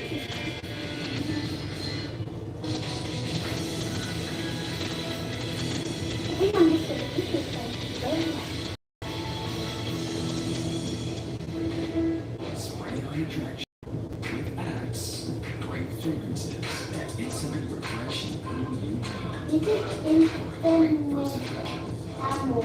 Axe fragrances smell great, feel fresh and cool.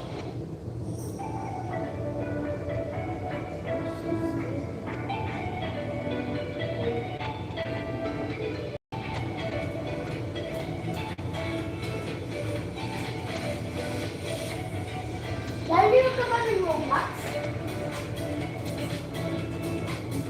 Tama, alam mo na-decorate ko yun, Mama. Na-decorate ko yun ng Maverick. Spray on attraction with Axe. Great fragrances that instantly refresh and cool you down. Great first impression. Axe fragrances smell great, feel fresh and cool. I'm Fred Pleitgen in Copenhagen, Denmark. This is CNN.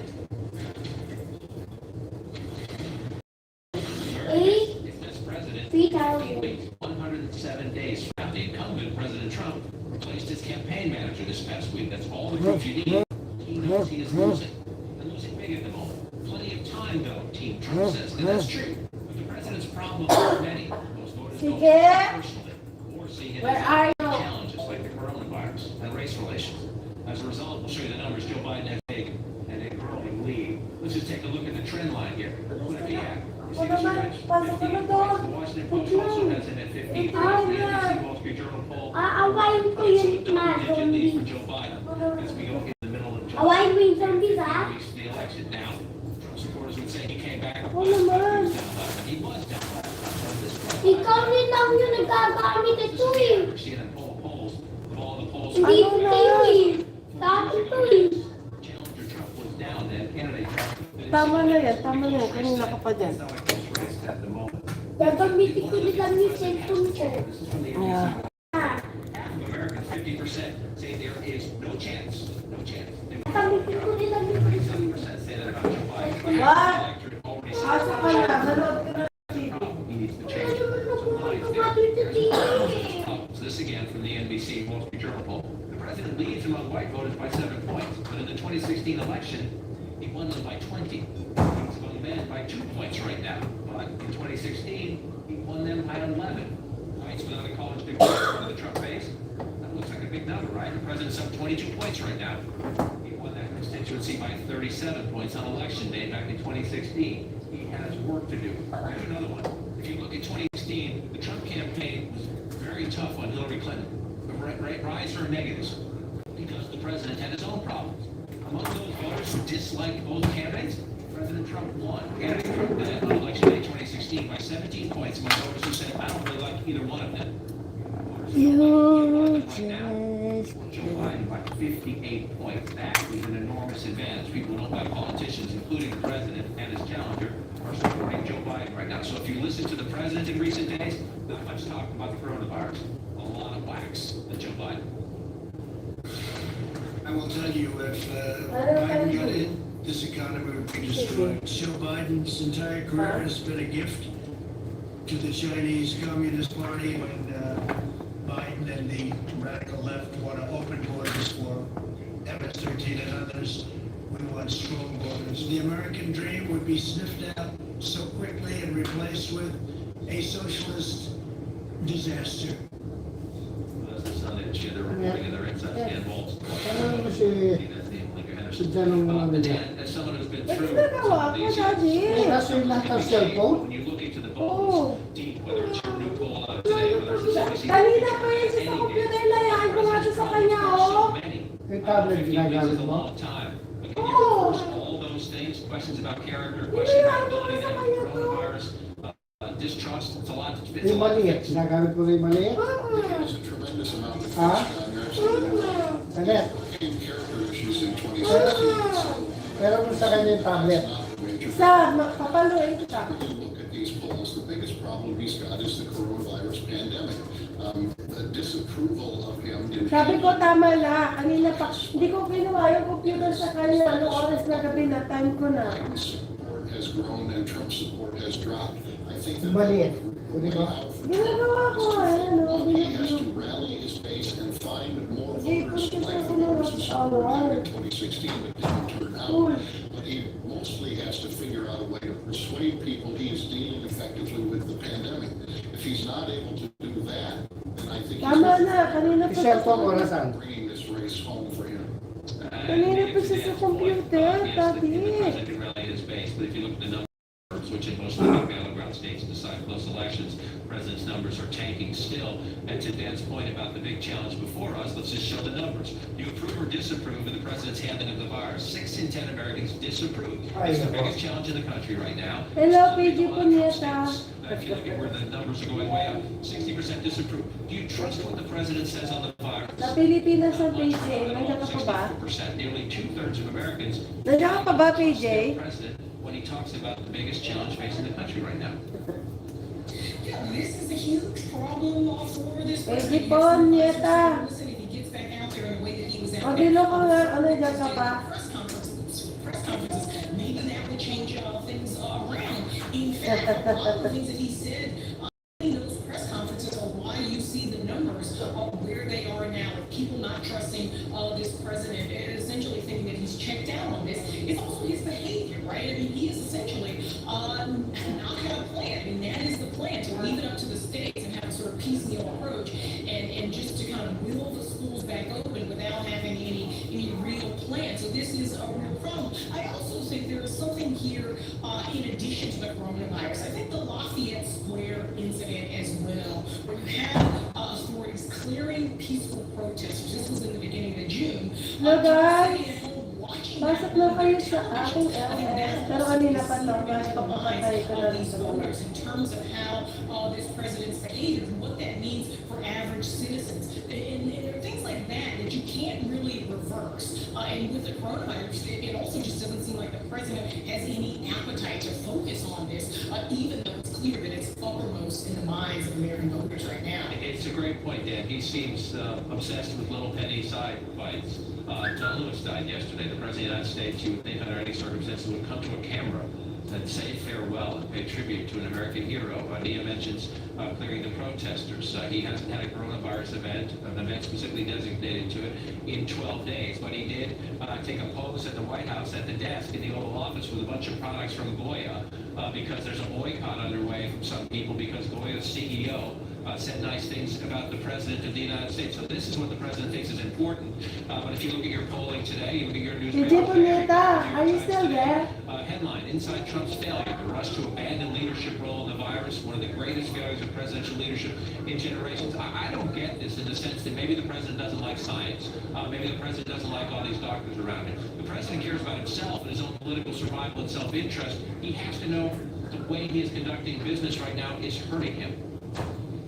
Absolutely, and I think that one of the things that Stepien, who's the new campaign manager, and the team around the inner circle around the president will have to do is force him in some way or another, or try to force him to become more disciplined. He became more disciplined in the final weeks of the 2016 campaign, and Democrats are cognizant of that fact.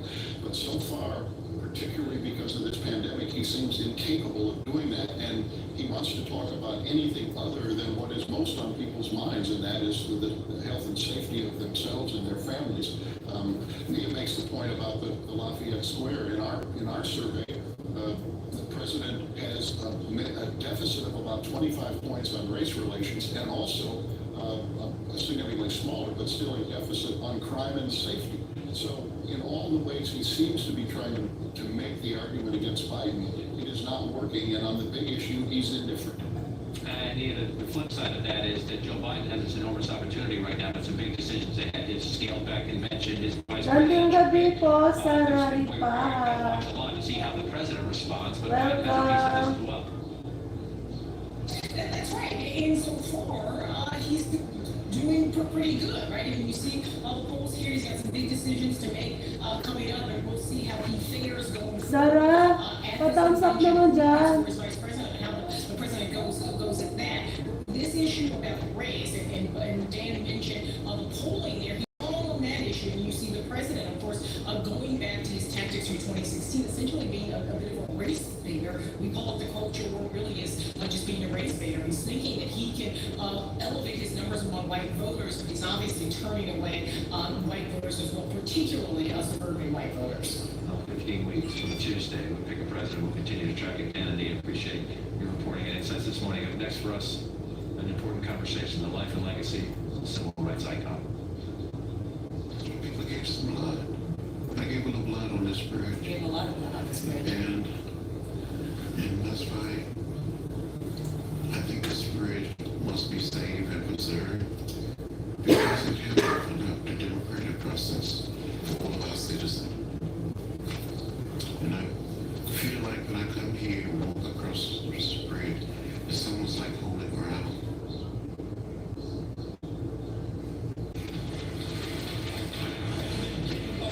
Curiosity. This is CNN 10. My name is Carl Zeus. I'll be your explainer-in-chief of local news. International relations are the key factors in relevant stories. Everyday people whose actions with immediate complex issues. Explain. We're going back to the future. And 10-second trivia. You get a perfect 10 out of 10. All in 10 minutes.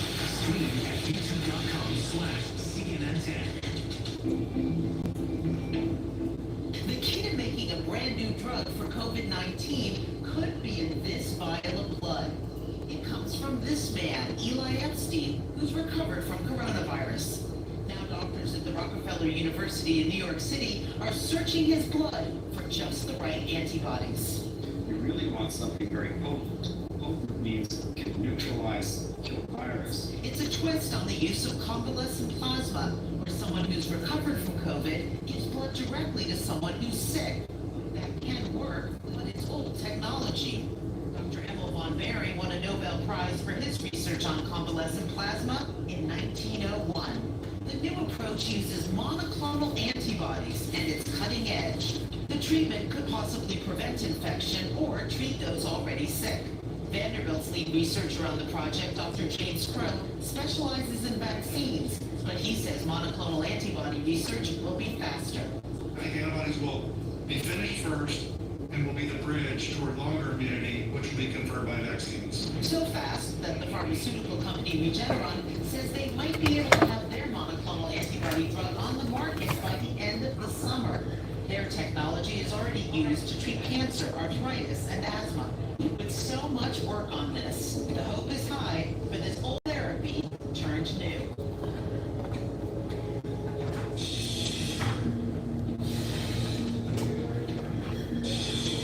There's always been some who understand that what they're saying is criminal and it's wrong, and there's just been no change. There is no way, really, to get rid of bad cops.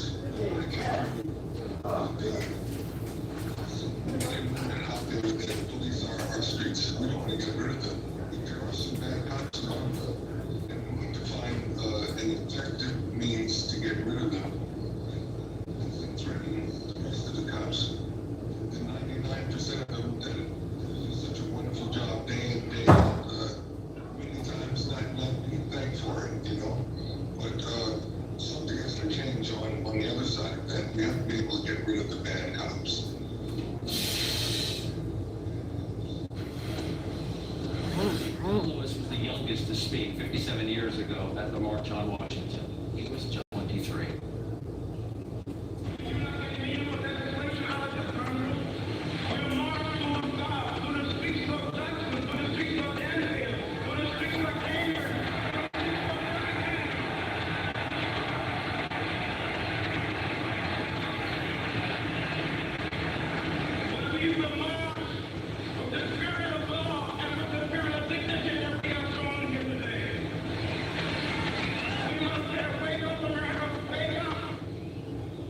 Last month, at the age of 80, and as cancer made his days scarce, Congressman John Lewis writing here on the death of George Floyd and a new generation demanding change. Feel and look so different. It is so much more massive and all inclusive. There would be no turning back. People now understand what the struggle was all about. It's another step down a very, very long road toward freedom, justice for all humankind. With us to discuss the loss of this icon, American legend, is the Wisconsin Lieutenant Governor Mandela Barnes and CNN commentator Van Jones.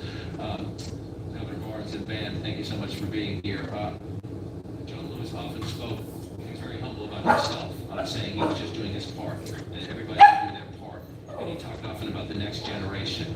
Van Jones and Mandela Barnes, you are the next generation. Van Jones is son of 1968. A horrible year in America. We lost Dr. King, we lost Bobby Kennedy. Let me start with you. What do you view as your responsibility as your friend is now gone and says the next generation needs to pick up the baton? Well, first, let me just say, you know, you have all these young people out here today, the John Lewis's of today out in the millions marching, braving a pandemic. John Lewis went from being a student leader with the Student Nonviolent Coordinating Committee to being the conscience of a nation, And, nobody's going to fill those shoes, but I think collectively we have to step forward. I'll never forget March 2015.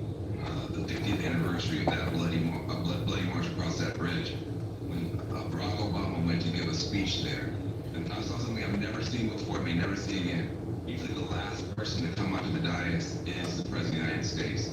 I saw Michelle Obama come on, I saw Barack Obama come on, and then following the President, John Lewis.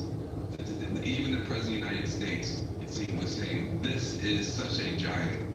I want to welcome him to the stage. Don't let him welcome me. Let me welcome him. And I think that was the power of his example, even to the President of the United States. This is unbelievable. Amen. And Mandela Barnes, I'm sorry we lost the Lieutenant Governor of their band. So if you look at this, when sometimes the torch is passed at a ceremony, now the torch is passed in sadness. That conversation during the George Floyd uprising, just to hear John Lewis, who there's a fascinating story in the Washington Post, everybody watching should read it today, about how, Dr. King and others were alarmed at the March on Washington because they thought his speech was too radical, and they got him to tone it down a little bit. He was a bit radical at the age of 23. He became this humble, kind man. Whenever you were in John Lewis's presence, he would take your hand. He would ask how you were doing. He was a hero who wanted to make it about anything but himself. The evolution was important. Well, yeah, and the crazy thing, if you look on Instagram today, you see literally thousands and thousands of pictures of just regular people posting pictures of themselves with John Lewis. You say, wait a minute, all of these people, I don't just mean senators and stars, I mean normal people, by the thousands. Why? Because he was so much a person of the people. He was completely inaccessible to the very last. And I don't think he ever stopped being radical in terms of his radical belief in the power of American democracy and the American people to make things better. His rhetoric may have toned down a little bit, but I think his commitment never toned down to ordinary people. And listen to him here in this conversation with Oprah. He had the phrase "good trouble."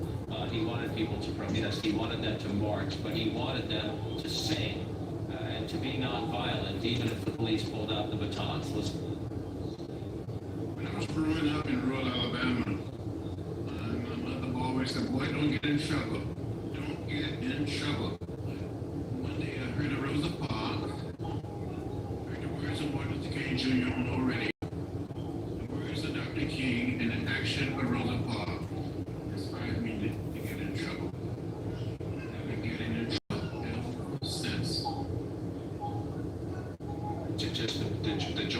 the joy there of making a difference. Van, how do you deal with the challenge? We're losing the World War II generation. We're losing the civil rights generation. John Lewis, the last of the organizers of what you're seeing right there on your screen, to pass from us. How do you hand off the baton and remember, continue to work? Well, I mean, the good thing is that that's already happened. And we see this new generation, and black, white, brown, every color. I don't think we've yet appreciated, and it may never be something that we can appreciate. The courage that it took for those young people to do what they did. We can go out here, we march, we might be braving a pandemic. These people were facing death in the eye. In the eye. And they said they loved the country enough, they couldn't go on, they were willing to do it. And so, not only did you lose John Lewis, you lost C.T. Vivian on the very same day. C.T. Vivian, another massive icon, another man who was a little bit older than John Lewis, and trained the young people behind him. So this has been passed down for a long time. But when you lose a John Lewis and you lose a C.T. Vivian on the same day, heaven is trying to get our attention. Heaven is trying to just say, listen, this is the example. These are the examples. People who love the country so much, they were willing to put their lives on the line. They get upset about a mean tweet sometimes. These people dealt with dogs, they dealt with fire hoses, they dealt with their friends being murdered, and they stayed nonviolent, they stayed disciplined, and they pushed the country forward. And the young people are taking up their example. That's the amazing thing, is how many young people who are out there today have heard the student nonviolent coordinating. And all of every one of them knows John Lewis. Grateful for your time there. Apologies to Mandela Larson, Petco, Wisconsin, had some technical issues there. We'll have that conversation another day. Man, thanks so much. Up next for us, opening day in July. America's game like everything else.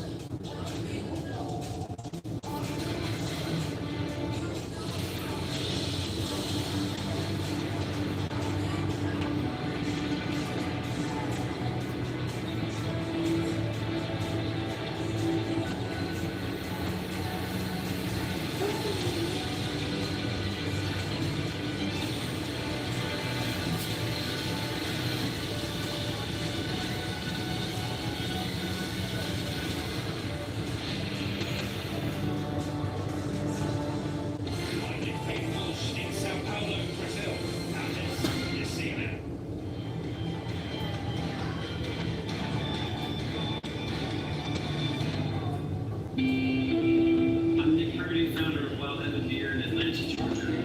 This year will be our 10th year in business. The last few years we've kind of just been cranking along in an increasingly competitive craft beer market. And then when this hit, we understood the impact pretty quickly because once restaurants and bars went away, there wasn't let's scale down. No, it's like things are getting turned off. We take a lot of folks and put them on furlough, our entire field sales team. But there's been some bright spots. We've been lucky. People are coming and buying here directly at the source in unprecedented numbers. There's nothing better for us than selling a 6-pack or a 4-pack right here at the brewery. The amount of revenue that we brought in being able to sell beer to go during the COVID crisis starting really around mid-March has been sustaining for a lot of our operation, and it's been literally keeping some people employed. This has become a new habit for people. I know people's names and faces now that I didn't know before, so in some ways it's been a great experience to get closer to a number of our customers. We decided to name a beer after the Police song, Don't Stand So Close to Me. We're in the smiles business, we're in the happiness business, and in as much as we can help provide some smiles and happiness during a really difficult time, and we take it seriously, obviously, but I feel like that's our job.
was this Thursday, 119 days late, about the time players are returning their All-Star break. But nothing is normal, of course, because of the coronavirus. Sports included. Baseball's COVID-19 protocols include testing every other day, twice daily temperature checks, mandatory masks in the dugout and the bullpen, no chewing tobacco or sunflower seeds or spitting. Some players say it's not enough. They've opted out because of safety concerns. At least 26 of the 30 major league teams have reported positive coronavirus tests. Their players. Joining now the MLB Network analyst, a veteran of 15 Major League Baseball seasons, Harold Reynolds. Harold, thanks so much for being with us. You have a unique perspective as someone who played the game for so long and as a broadcaster now. A 60-game season. Somebody gets hot out of the gate, that could change everything. We all want baseball back. How is this going to be different? Well, everything you just talked about makes it totally different. Just on the field, I'll start with that first, 60 games. You know, you're usually going down the stretch, and by the last 60 games, you've eliminated pretty much 15 teams or so, and you know who's fighting for that pennant race. Now all 30 clubs have a legitimate shot. I mean, you get out the gate and you play well, you can sustain that through 60 games. So I really think it's the first time, it could be the most exciting finish in baseball. But the challenge, John, as you just mentioned, it's going to be the testing and guys stay healthy throughout the battle of this pandemic. And so you played the game for a long time. You come to the park, you stretch, you throw, you run between the lines, you take it's a ritual. Now you're going to have to take a COVID test, or you're going to have every other day anyway. Sige, stop. If you're not in the game, you're going to have to sit, probably have to stand 6 feet apart. How will that change the character of the game? And then add in no fans. I assume when Harold Reynolds is in the field in the bottom of the 9th inning, he loved being cheered or loved being booed. That's what motivates you. How's that going to change things?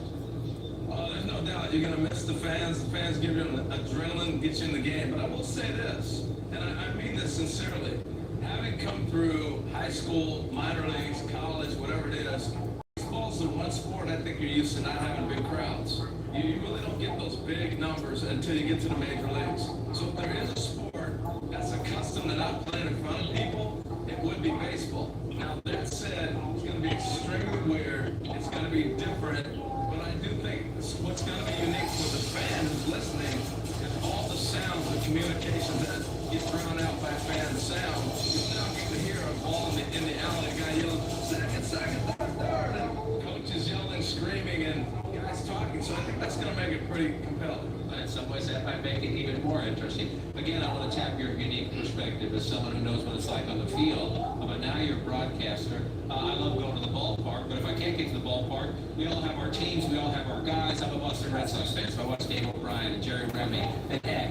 It's different for broadcasters too. What is the challenge for you at the MLB Network and for all the broadcasters in this very different environment where you're not up close, you're not touching the players, you're not talking to them face-to-face every day?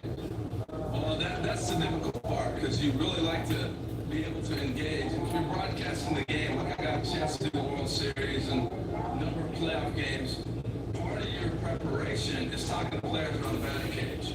How are you going to adjust today? You saw this guy 3 days ago. Things like that you can take and have an antidote to share with the fan base. You don't get that anymore. So in the studio now, we'll have to rely a lot on our eyes, instincts, making phone calls to get a chance to call certain guys. Go through it together. Everything is different, but having baseball back would be a good thing at this time of stress and tension. Harold Reynolds, very grateful for your time and your insights. Best of luck as we get ready for some baseball.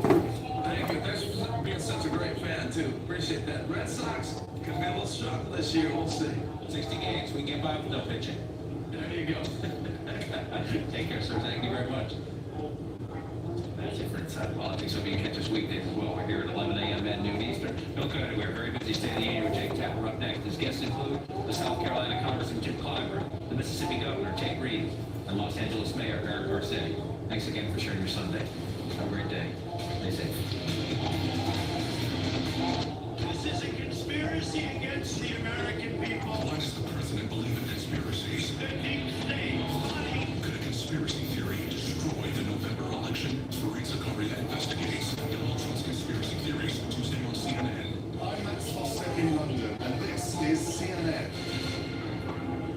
The coronavirus is affecting the entire country, the world. Dealing with outbreaks like this, nobody knows what's happening. We're determined to keep reporting the story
gamit.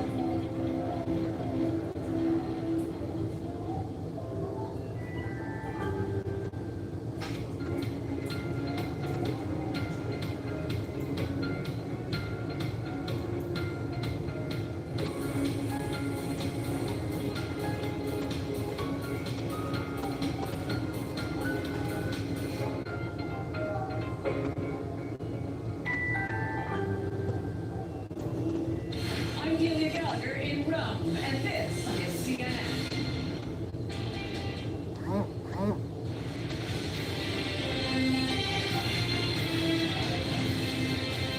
Free fall, record high cases, and the country's COVID crisis growing worse. We've never had as many people infected or infectious. The virus is real. It is deadly.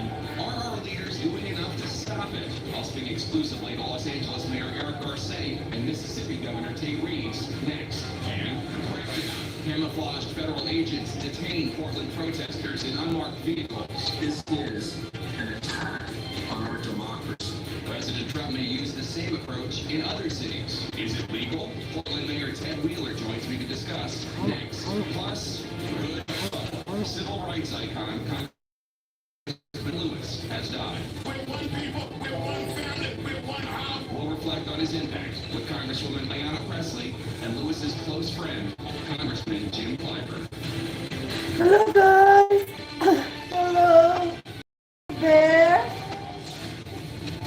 Electric Tapper in Washington, the state of our union is in mourning for the late civil rights icon, Congressman John Lewis, and we will have more on him and his legacy later in the show.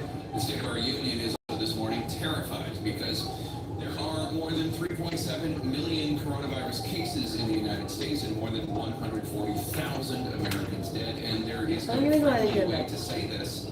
This crisis is spiraling out of control with no indication that President Trump is going to try to do anything different to try to stop it. In the last month, the US 140,000 na, ne? daily record What? for new cases. 140,000 na namamatay sa USA. Hospitals and states across the country are reaching capacity. Nothing would make me happier than to 140?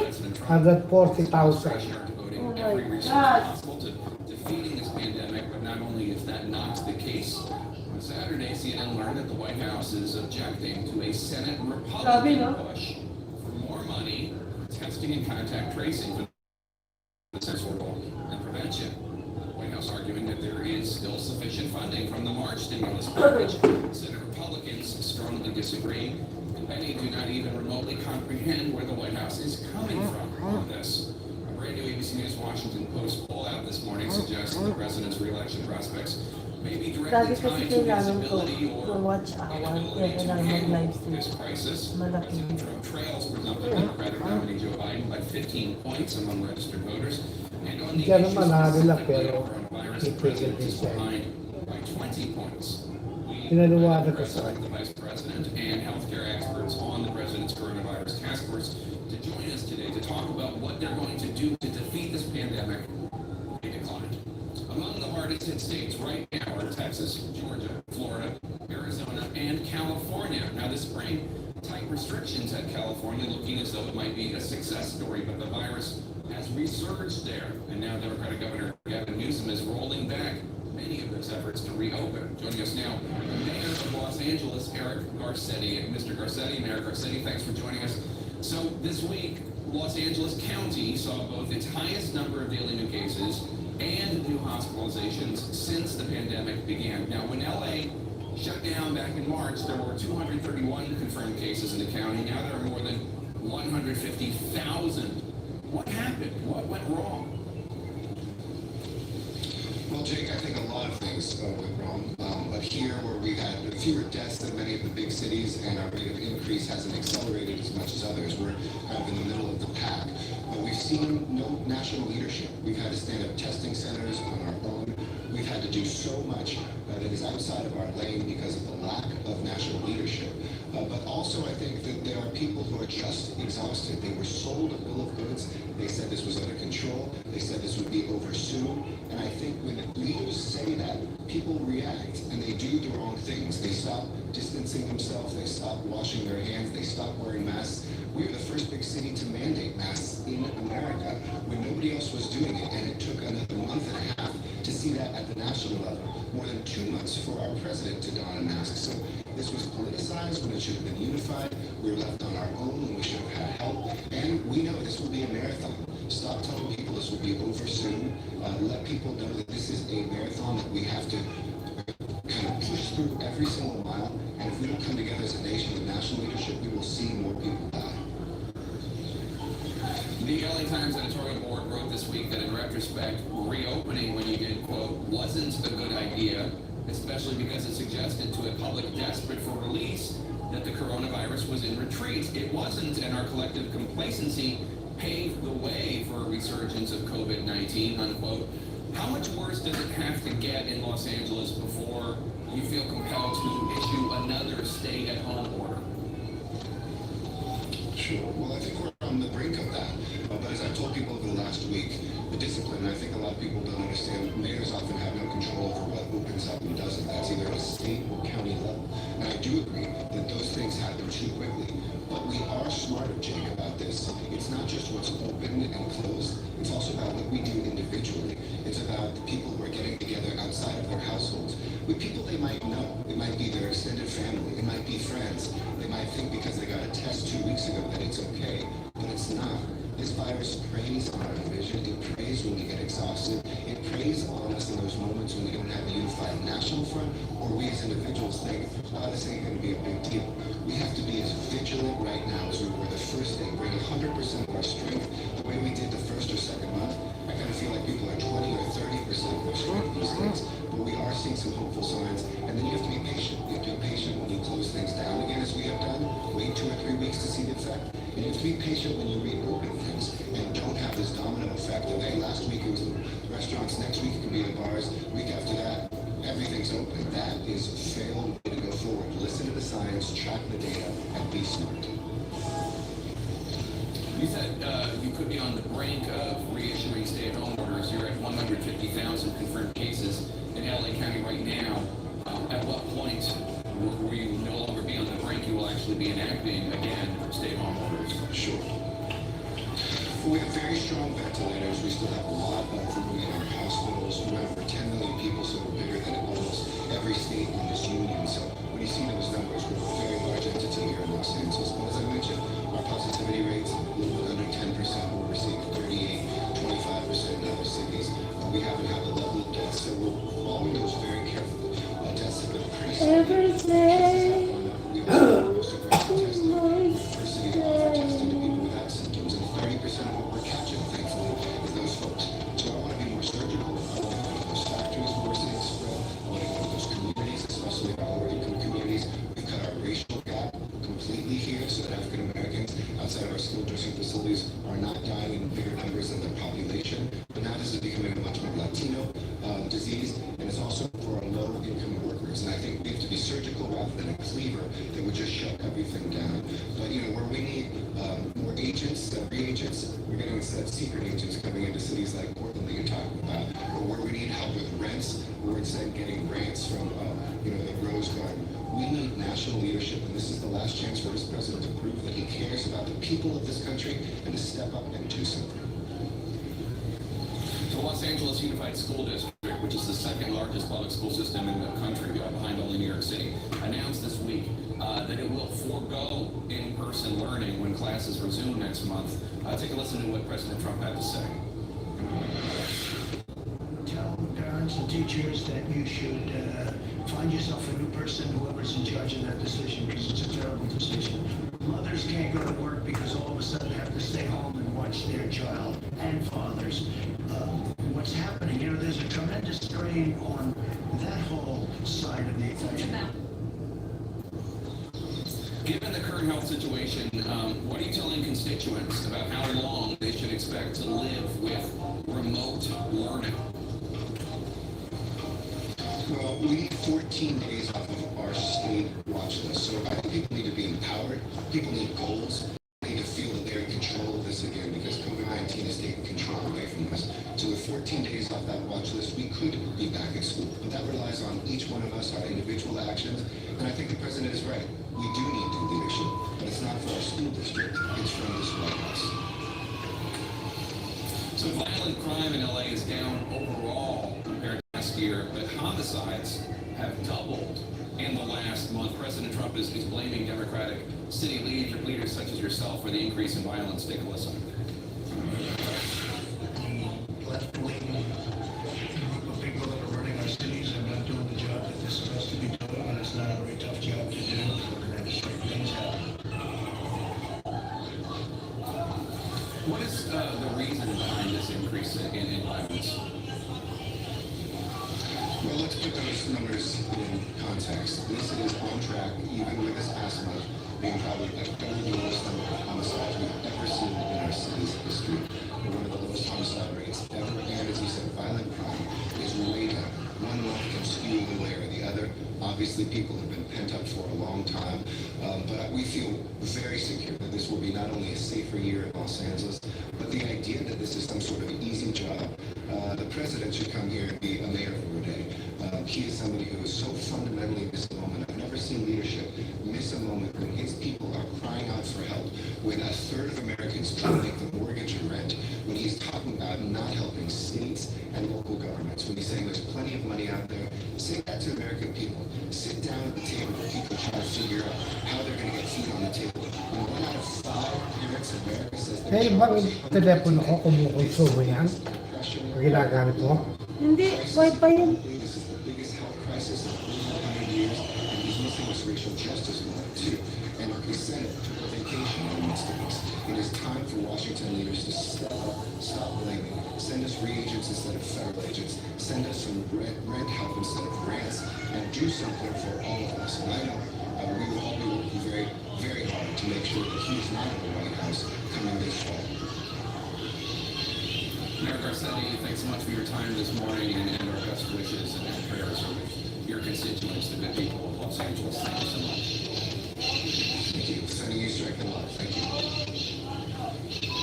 My next guest is Republican Governor from the South on COVID-19 skeptics this week. Our supporters of the president listening. Plus, Oregon officials say that shadowy government agents are arresting protesters without identifying themselves.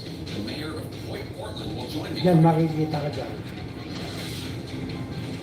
Air quality update in association with Copernicus, Europe's eyes on Earth. Oo, turkat mo ba tayo? Yung dapat ko ba? Dito ko eh.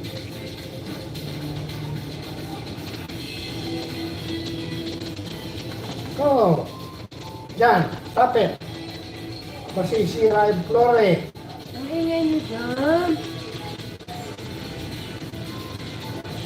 Common lang ang tubig dyan.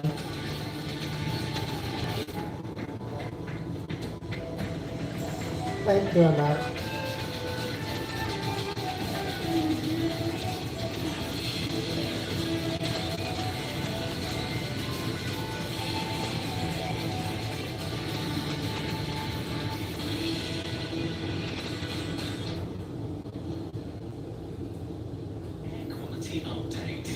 Mas malapit pala ang Indonesia sa Australia. Oh? Ang Indonesia pala nasa ibaba natin. Water dyan. Hindi, water.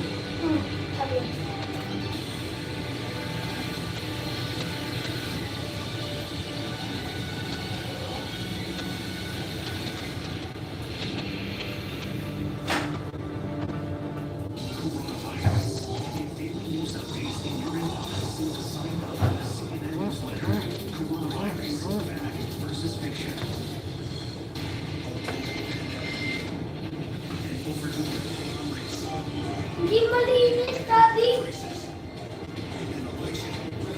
Hindi malinis to.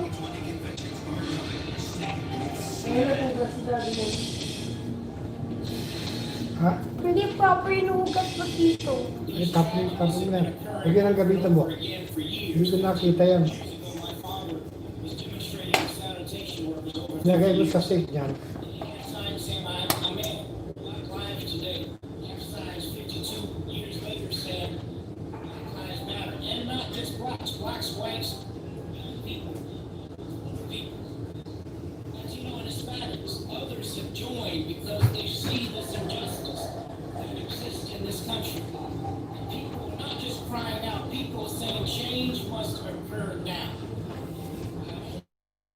Our elected officials' ears are open and eyes are open, and that movement takes place right away. Di yun naman naubos ng tosi ko eh. Kainitin mo ulit yan, Myla. Akala ko maubos ni Daddy. 30 seconds. Dali na, initin mo. Ubusin ko 30 seconds. Sabi na yan. Governments, Si Daddy. world where we have theaters, to see what they recommend and suggest in terms of capacity limitations. Alam ko na pali ka nagtatabi. Para magising ka na ulti. All that flow, actually, in normal times, we only fill between 15 and 20% of seats. So we have Alam niyo na daw bakit ako nagkakape. we actually can survive there. Para magising daw ako the whole night. Fraction of our normal levels. And then we'll ramp back up based on Para hindi siya makatulog. around our theaters to see how much effort we put into making our theaters clean and safe. We've seen a lot of market research. And what we see is that most, but not all movie cars are going to come right back. At lagi ka na lang nagpo-computer, ha? Wala kami chan. And the Indian Tapper, as President Trump continues to try to downplay the severity of the pandemic, Americans in deep red Trump country are suffering. In Mississippi, for instance, where more than 40,000 cases in hospitals are running out of intensive care space. Joining us now to discuss this crisis, Republican Governor of Mississippi, Tate Reeves. Governor Reeves, thanks so much for joining us today. So, Mississippi saw record high hospitalizations and cases just this past week. Advisors said on Friday that there were at least 8 major medical centers with 0 ICU beds available. How close is Mississippi's hospital system to having to triage patients and even deny some of the Parang ano na, no? Parang ano na sa Amerika, no? Well, first of all, thanks for having me on, Jake. I wouldn't suggest that our healthcare system is in a position in which we are going to have to triage patients. We certainly have more patients in ICU beds today than we've ever had with COVID-19. We have more patients on ventilators than we have ever had. Our total hospitalization on COVID-19 patients, but let's keep this in perspective. The number on June the 27th was approximately 490 patients in hospital beds. Today, that number is closer to 890, and so we haven't quite doubled over the last 3 weeks. So we are seeing significant increased hospitalization. We are, and that's the reason that we've worked with our hospitals and mandated that surge capacity for ICU beds, and we're making the decisions that need to be made to make sure that we achieve our goal. And Jake, our goal in Mississippi is that every single Mississippian that can get better with quality care, that they receive that quality care, and we're going to do everything in our power to make sure that becomes a reality. Okay, and this going by what your own health director said, which he said there are 8 major medical centers with 0 ICU beds available. What happens if somebody walks into one of those major medical centers and needs an ICU bed? Well, we have contingency plans in place, and we have contingency plans to and so we're going to make sure that we work with our hospitals. We have the ability to surge ICU beds. Understand that in our state, quite frankly, in many states around the country, 30 seconds, umiinit yan. capacity issues without COVID-19. Pero masarap. In many hospitals around Mamagising ka the whole day. In the hot we day. have a trauma care system where we have Ako gusto ko hot chocolate. Meron pa akong anak na magtimpla. Mama, hot chocolate. Mama, ako kumuha ko ng powder. Smash cream chocolate. Smash cream chocolate. Mama. Smash cream chocolate at Kasi chocolate mo dyan eh. bumili na puri. Yeah. Di ba malaki? Chocolate. Nabigay mo sa mama. Yeah. Zone for cases and one of Doon, nilagay doon sa taas, sa cabinet. Unpublished report recommends Ano mo? among other actions closing bars, Sa likod. closing gyms, restricting indoor dining. Did the White House alert you about this report in Mississippi being on the list before you read about it in the media? And are you going to take any of those steps to try to control the spread? Well, what I would tell you is that we had a conversation with Dr. Burks in the middle of this week. In fact, she was in our state, had a very good conversation. John, don't go there. Has any particular county Don't take on the John. cases in the last 7 days? 4 hours like mama. 4 hours now.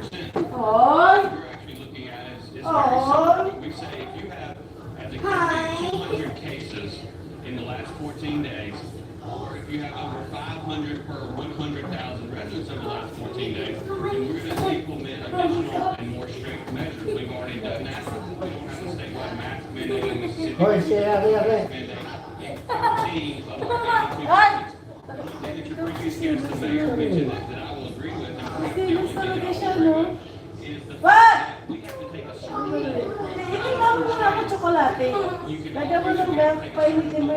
Janet, yung tsokolate, hindi niya maabot na sa Pagkakadan, di kita pangalan na cellphone. Okay, ako na magtimpla ako. Hindi ka magkano na cellphone. additional measures here than we do, say, in Tishomingo County, where they don't.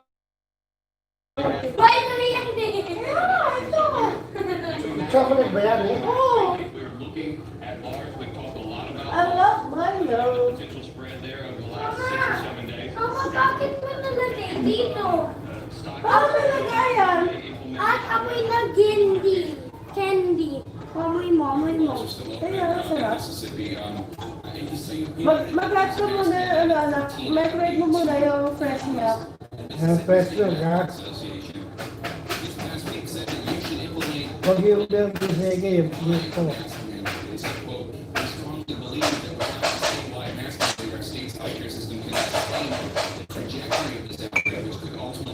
Sumalaman kung nagsiselo siya, nakikihalo. Pinatake sila. That have the mask mandate. The medical association says it should be the whole county. Isn't, you call it surgical, but isn't the idea of having a mask mandate only in some places and not the whole state? Isn't that like having, as I heard one health expert say once, isn't that like having like in the pool that it's okay to pee in? I mean, people travel from county to county. Yeah, no, it's not all like that. Actually, first of all, let me just say that I have nothing but great respect and admiration for our state medical association. Many of the docs are longtime friends of mine. But think about what your previous guest said, Jay. Your previous guest was very clear that in LA, they were one of the first cities to implement a mask mandate. They've had a mask mandate for months and months and months, yet they have over 150,000 cases. They have 5 to 6 times more cases than we have in our entire state.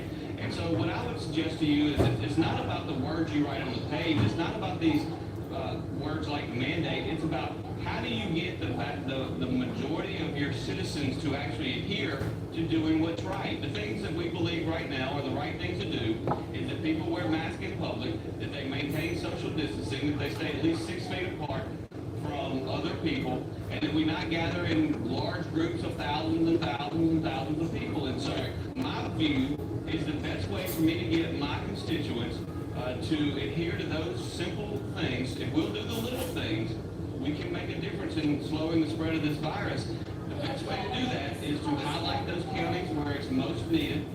I will tell you that compliance in those 13 counties is exceptionally better today than it was a week ago. And I'll also tell you that compliance of wearing masks in the other 69 counties across my state is better today as well, because we go to them every single day. We have a press conference, we talk to them, we tell them the truth, we're transparent, and they're doing better today. No question, across America, the guard was let down in late May. There's no doubt about that. But the reality is we've got to talk about the future and what can we do to get the most people to comply with wearing a mask and with social distancing. And I believe this surgical approach is the best way to do that in Mississippi.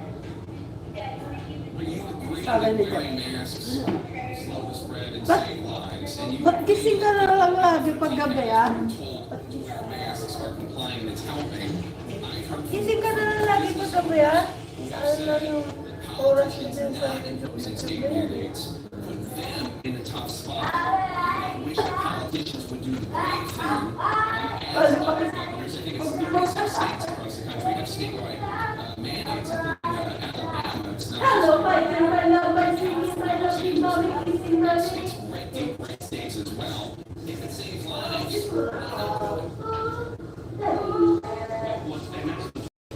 In fact, there's a similar vax mandate in Texas and Louisiana and Arkansas and in Alabama. They're all around me. And I believe that is the best way to save lives. Daddy, tingnan mo, Daddy. Daddy, ang picture yung magic. Daddy, tingnan mo to, Daddy. Ang Oh, pinag- Wala ka po ng sige. Ito, Daddy, ah. That said you shouldn't wear a mask. Ito ang ako, Daddy. It's those kind of mixed messages that are being sent from those central banks. Of course it was a while ago, but you know, people were paying attention then. There are a lot of people in my state who Mga masabuhay yung ano ha. Computer, huwag lang lagay dyan. Dito lang dyan. Don't bring it there. And so it's a complicated process. Ah, To those business owners, Ma, uy. suggest that Computer master! everybody across America right now, we've got to come together and unite, recognizing that our enemy is Mama, do you memorize the words that is there? Mama, type while your eyes closed. Mama, type. Science changed when scientists learn more. But I hear you, Governor Reeves. Thank you so Mama. much for your time today and our thoughts and prayers and best wishes with the good citizens of Mississippi. Gagamitin ko na yung cellphone ko. Thanks, Jeff, for having me on, and God bless. Wait! After ko na mag-LS. Ang tagal naman yun eh. Much less the nation's children. Congresswoman Ayanna Pressley, Democrat of Massachusetts, on the president's Wow, look at this girl. Yeah, done. You're taking flight, your first in a while. At Qatar Airways, we've continued to fly, taking so many people home safely. Changing, adapting, perfecting, making us the world's most experienced airline for passenger safety. So for your first flight into this new world, travel with an airline you can rely on. Ready? Amo, wala naman sa'yo nanonood yun eh. Meron no, 6 flights. 6 flights. U.S.-China relations. Tensions rise over Hong Kong, Huawei, and the South China Sea. The Chinese ambassador to the U.S. joins Korea. Alis dyan kasi! Kung ang galawin yan! Hindi ko naman nagkalawan eh. It's gonna feel a lot different the next time you go to the airport. First of all, you'll be less crowded, for sure. Certain precautions are in place like plexiglass, Meron ako sila counters, WH. telling people to keep their distance. I need WH. What? Watch hour. Alam ka na watch hour ko, Dad. Less surfaces to touch. Okay. Kaya nakakatuloy yung LS sa watch hour. Makes sense to fly. Ah. Oh, Mama. Hello guys! Hello po! Pabisita po din. Okay, bibisitahin kita. Meron siya po si Linda. Hello po, pabisita din po. Yes po. Couple things to keep in mind. First, try and touch as few surfaces as possible. When I sit down, I'm actually going to try and choose a window seat. And the reason being, Mary Ponce, magbibisita yung ano ko ha, ninja ko sa'yo. I'm going to turn on what's called the gas right here. And you turn it up as high as you can. That's going to cause some turbulent airflow in front of you and possibly break up any clouds of iris. These are small things. They may make a small difference, but it's easy to do and it's probably worth it. Ay, padalawin ko na lang pala yung ano mo, yung anak ko sa'yo, yung account ng anak ko. Mary Ponce. Salamat. Salamat sa pagdalaw.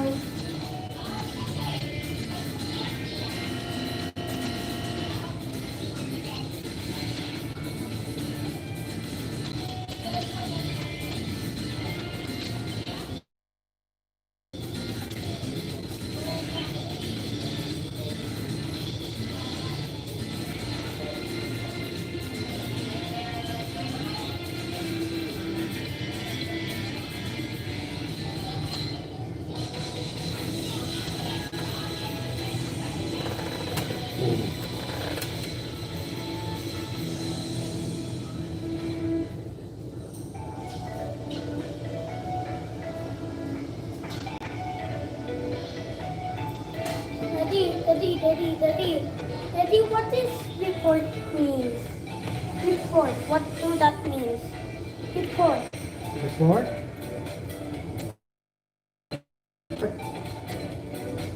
Report yung...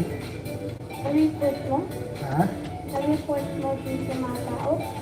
Yes. Alam mo na in report, kung pwede din si Roblox like isa. May nagsasabi ng bad word? Yes. Report mo. Isumbong mo sila. Pagka may nagsabi ng bad words, report them. After si Roblox, diba? Hacker. There's a hacker machine. And owner, he's selfie. There's a admin, hacker, that is always go to wall. And he always to slash kill all. Alam mo, pagka nireport mo sila, yung mo nagsasabi ng bad words, bablock sila. Hindi na sila makaka-communicate. They cannot go there. How about when you say, I love your video? Huh? I love your video. I love you. Video. That's not bad words.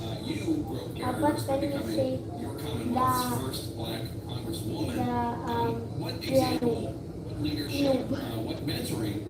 Pagka sinabi mong screw you, that's bad word. Fuck you, that's bad word.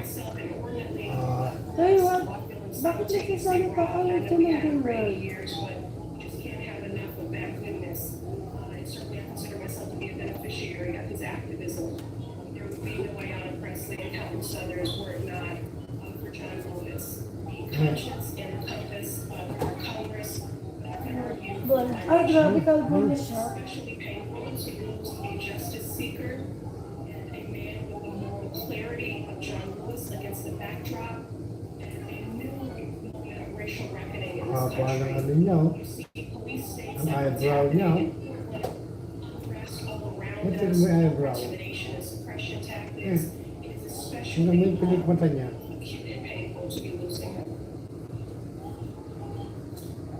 Indeed, and amidst this racial reckoning, as you call it, this week President Trump honed in on an Obama-era fair housing law intended to combat segregation.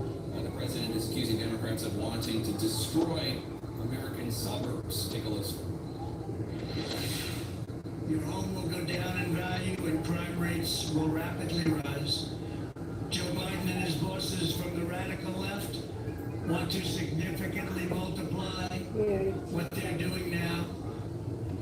And what will be the end result is you will totally destroy the beautiful suburbs. You happen to represent Boston suburbs. What's your reaction to that? Kitang dyan po. We're the same from Donald Trump and his administration. I can't even characterize that as a dog whistle. It's so far beyond that. And so that's why At pag live stream na, ako, gutom lang. Buti pa yung wala ko naman sa cellphone ko. Mama. Mama. You don't sow the seeds of division. You don't delay bringing the Voting Rights Advancement Act named after John Lewis to the floor, and that should be brought to the floor immediately. So there's a complete contradiction of everything that John Lewis fought for, and they dishonor the blood that he shed on that bridge. Do you consider that pitch that the president's making there, I think at the White House, not at a campaign rally, do you consider that campaign pitch to be racist? John Lewis said Donald Trump was racist, so again, at this point, this is so much bigger than his hateful rhetoric. I'm focused and I don't allow myself to get distracted. I'm focused on his hateful and hurtful policies. I represent a district that has been hardest hit by those policies when it comes to their policies. Crazy is the point when it comes to their culture. The corruption is the point. Hello. 40% foreign born. 3-mile radius life expectancy drops by 30 years, and median household income by $50,000. this certainly perfectly encapsulates the challenges that we're confronted by as a nation, and how policy has created those in this administration. Hello? Disparities and racial injustices exacerbated. One echo. Congresswoman, let's talk about the difficult decision Hello? about whether or not schools should reopen in the fall amidst this pandemic. Hello? Found that almost a quarter of the families in your Commonwealth At tayo na ilaw guys. TikTok. they say they have too few devices to participate. Hello? Hello? Hello? Hello? Hello? Hello? Hello? Hello? Hello? Hello?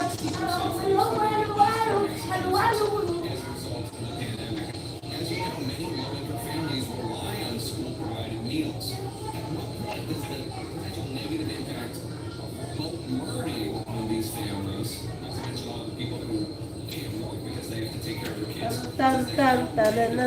Anak, gusto mo na yung tsokolate ko? Ito, Wala ka ba? Future. may topping na yung dyan ha. Huwag mo nang dalhin dyan. Ay, grabe, ang tabang, ang lamig. Ano ginawa mo? Bakit malamig? Kanina kasi yan eh. Hindi mo daw tapos sa tingnan mo ng akin na nabigay ko ng tsokolate. Ang walang lasa. May huwag mo nang lagay dyan.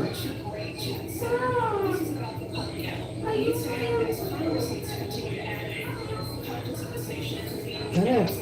Wait lang tayo, hindi. Lagay dyan. Baka nakakawin yan eh.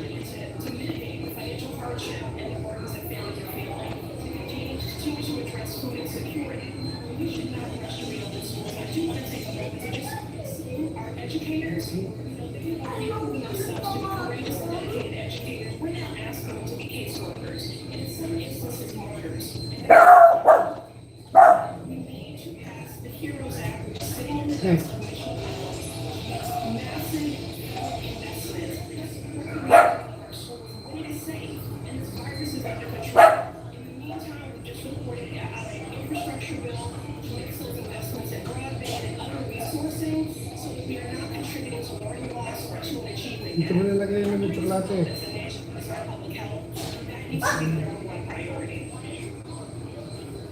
Congresswoman Massachusetts, thanks for joining us today. Our thoughts and messages are the people of the Commonwealth. Thank you so much for being with us today.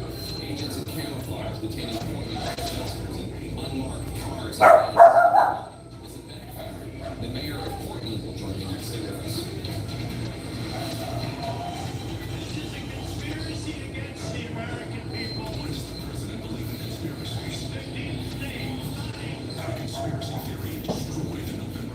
Hey, dito mo nalagay yan.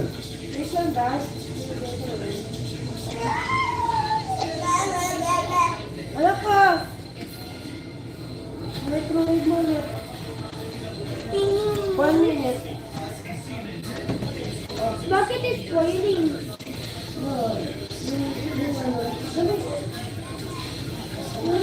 Yung tangkili na, matatapon na. Kasi alam mo hindi mo napahawak sa atin yung tito. Huwag mo ilapit sa computer.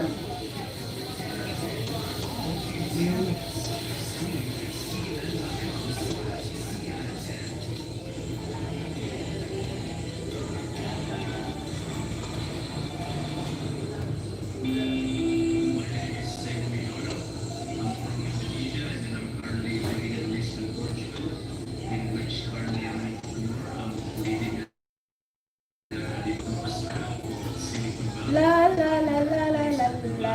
La la la la la la la la la la la la. Pwede. Pwede.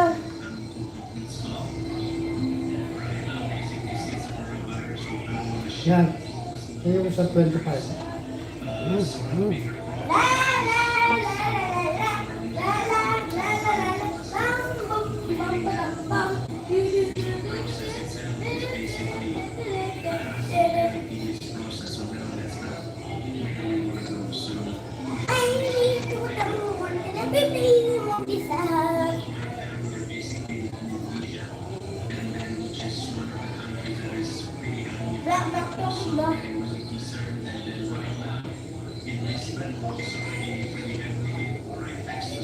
It's 9:40 p.m. And it's 9:40 p.m. At least I'm 40. FaceTime every single day, so that's pretty much the way we want to meet people and see each other again.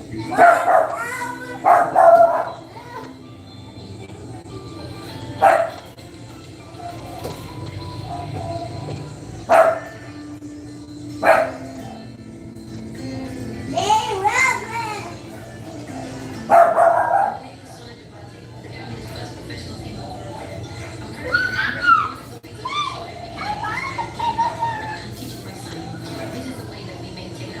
Play Roblox. Play Roblox. Play Roblox. Not Fortnite. Not Fortnite. Not Fortnite. Because of Fortnite. Fortnite is got the best. The best. The best.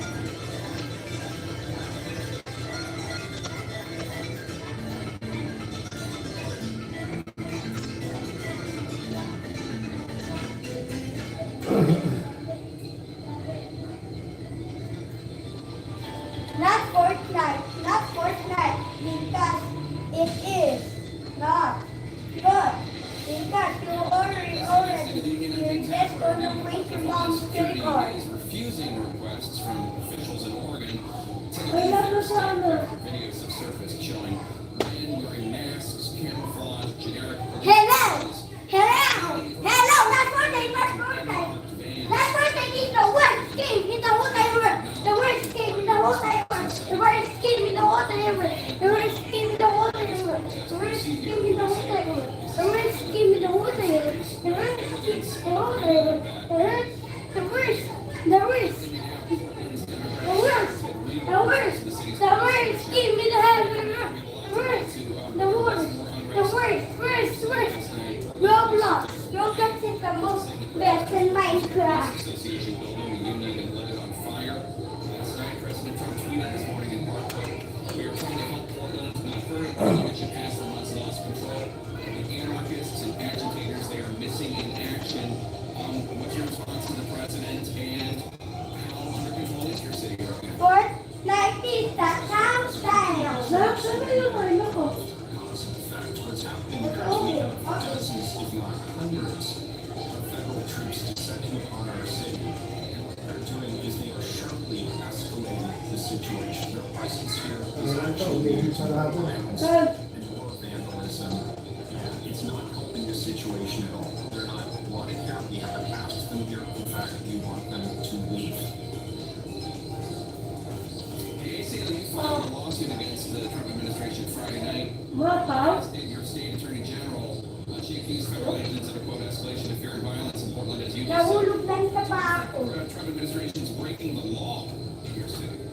Roblox is the best, not Minecraft. Administration are using us. Oh, sorry. It's As you indicated at the introduction, people are being literally scooped off the street into unmarked vans, rental cars. sorry. They are being denied probable cause and they're denied due process. They don't even know who's killing them. Minecraft is the best and Roblox not Fortnite. And As far as I can see, this is And- completely unconstitutional. when you play Roblox, always play Arsenal and don't ever raise this. Force these And agents to I leave will your city. not raise. We can put them on, so that's what we're doing from our federal congressional officers to our governor to our local elected officials. We're telling the Trump administration to stop over there. Get these people out of our state. Wow, wow, wow, wow, wow, wow, wow, wow, wow. Escalating an already dangerous situation. And what I want to do is raise awareness nationally of what's happening in your city. Wow, wow, wow, wow, wow, wow, wow, wow, wow, wow, wow.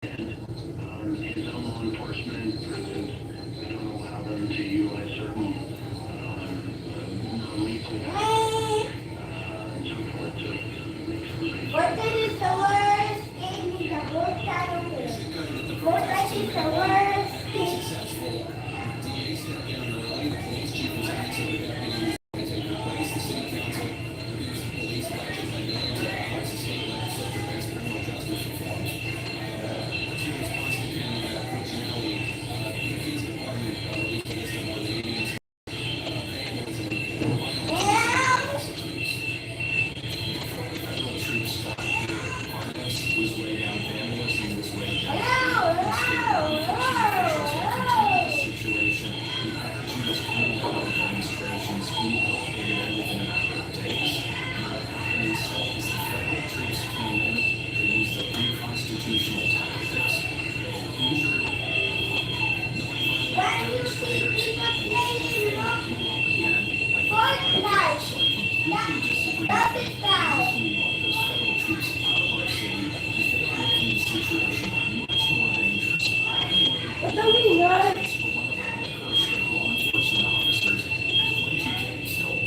Sabagay ka, mas ingay yan eh. All right, well, we certainly hope that does not happen, Mayor Wheeler. Thank you so much for your time today, and our best thoughts and prayers and wishes for the good people of Portland, Oregon today. We appreciate it. Oo, gamitin ko na yung cellphone ko Mama, ako na. Tulog ka na. Ang tagal na yun eh. 60 years, Congressman Jim Clyburn, that's next. Ang tagal na yun eh, Mama. I say, give it to the best. Yes, and I say, give it to the wind of us. If you don't have it there,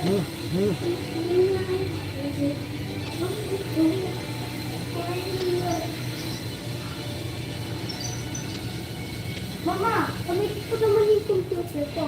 Ayan na naman. Siya na naman. Ha? Kung kapit dyan yung lagam mo na lang kapupuntahan dyan, ha?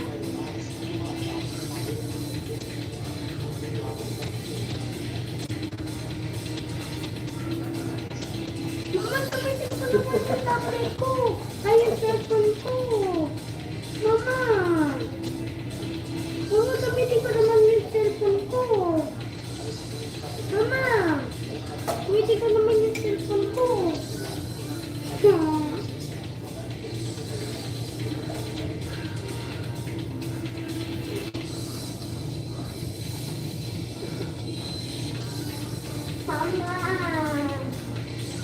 gamitin ko naman yung cellphone ko.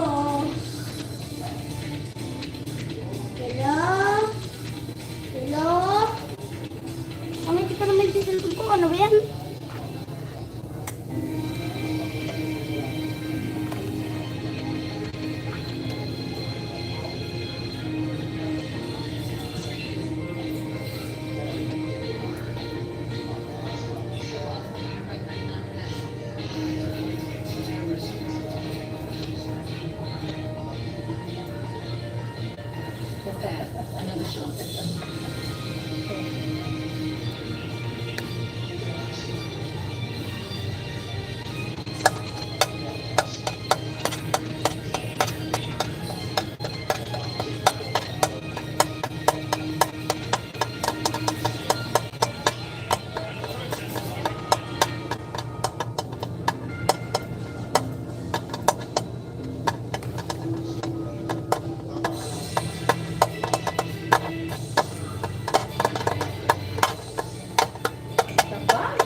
Pag 5 hours na yan, ipatay na natin. Okay? Okay?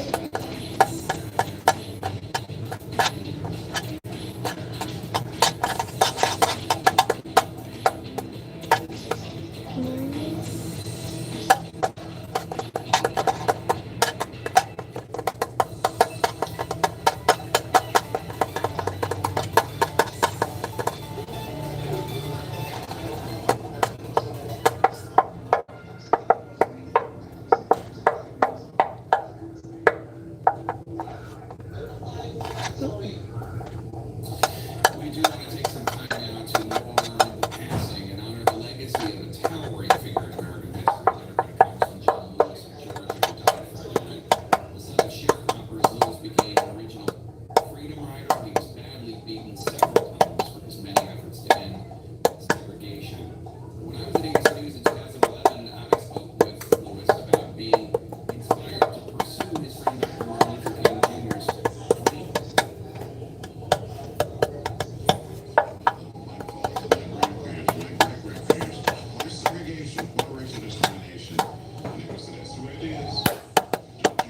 Uy!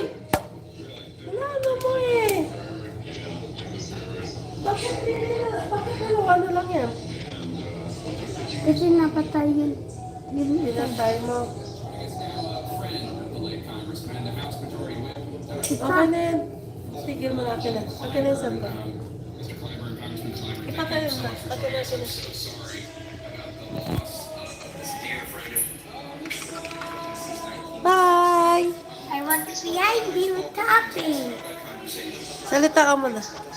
And I was echoing with my iPad and my mom's phone and my phone. Yeah, that's why it's speaking that. So how can I end this? So my mom is trying to end the live stream. And I'm always hungry because I'm fat. I'm chubby. Now, when I'm still a baby, I'm very chubby. Piggy, now dogs food for me. Alam sa lalaki, pati babae, Oh my!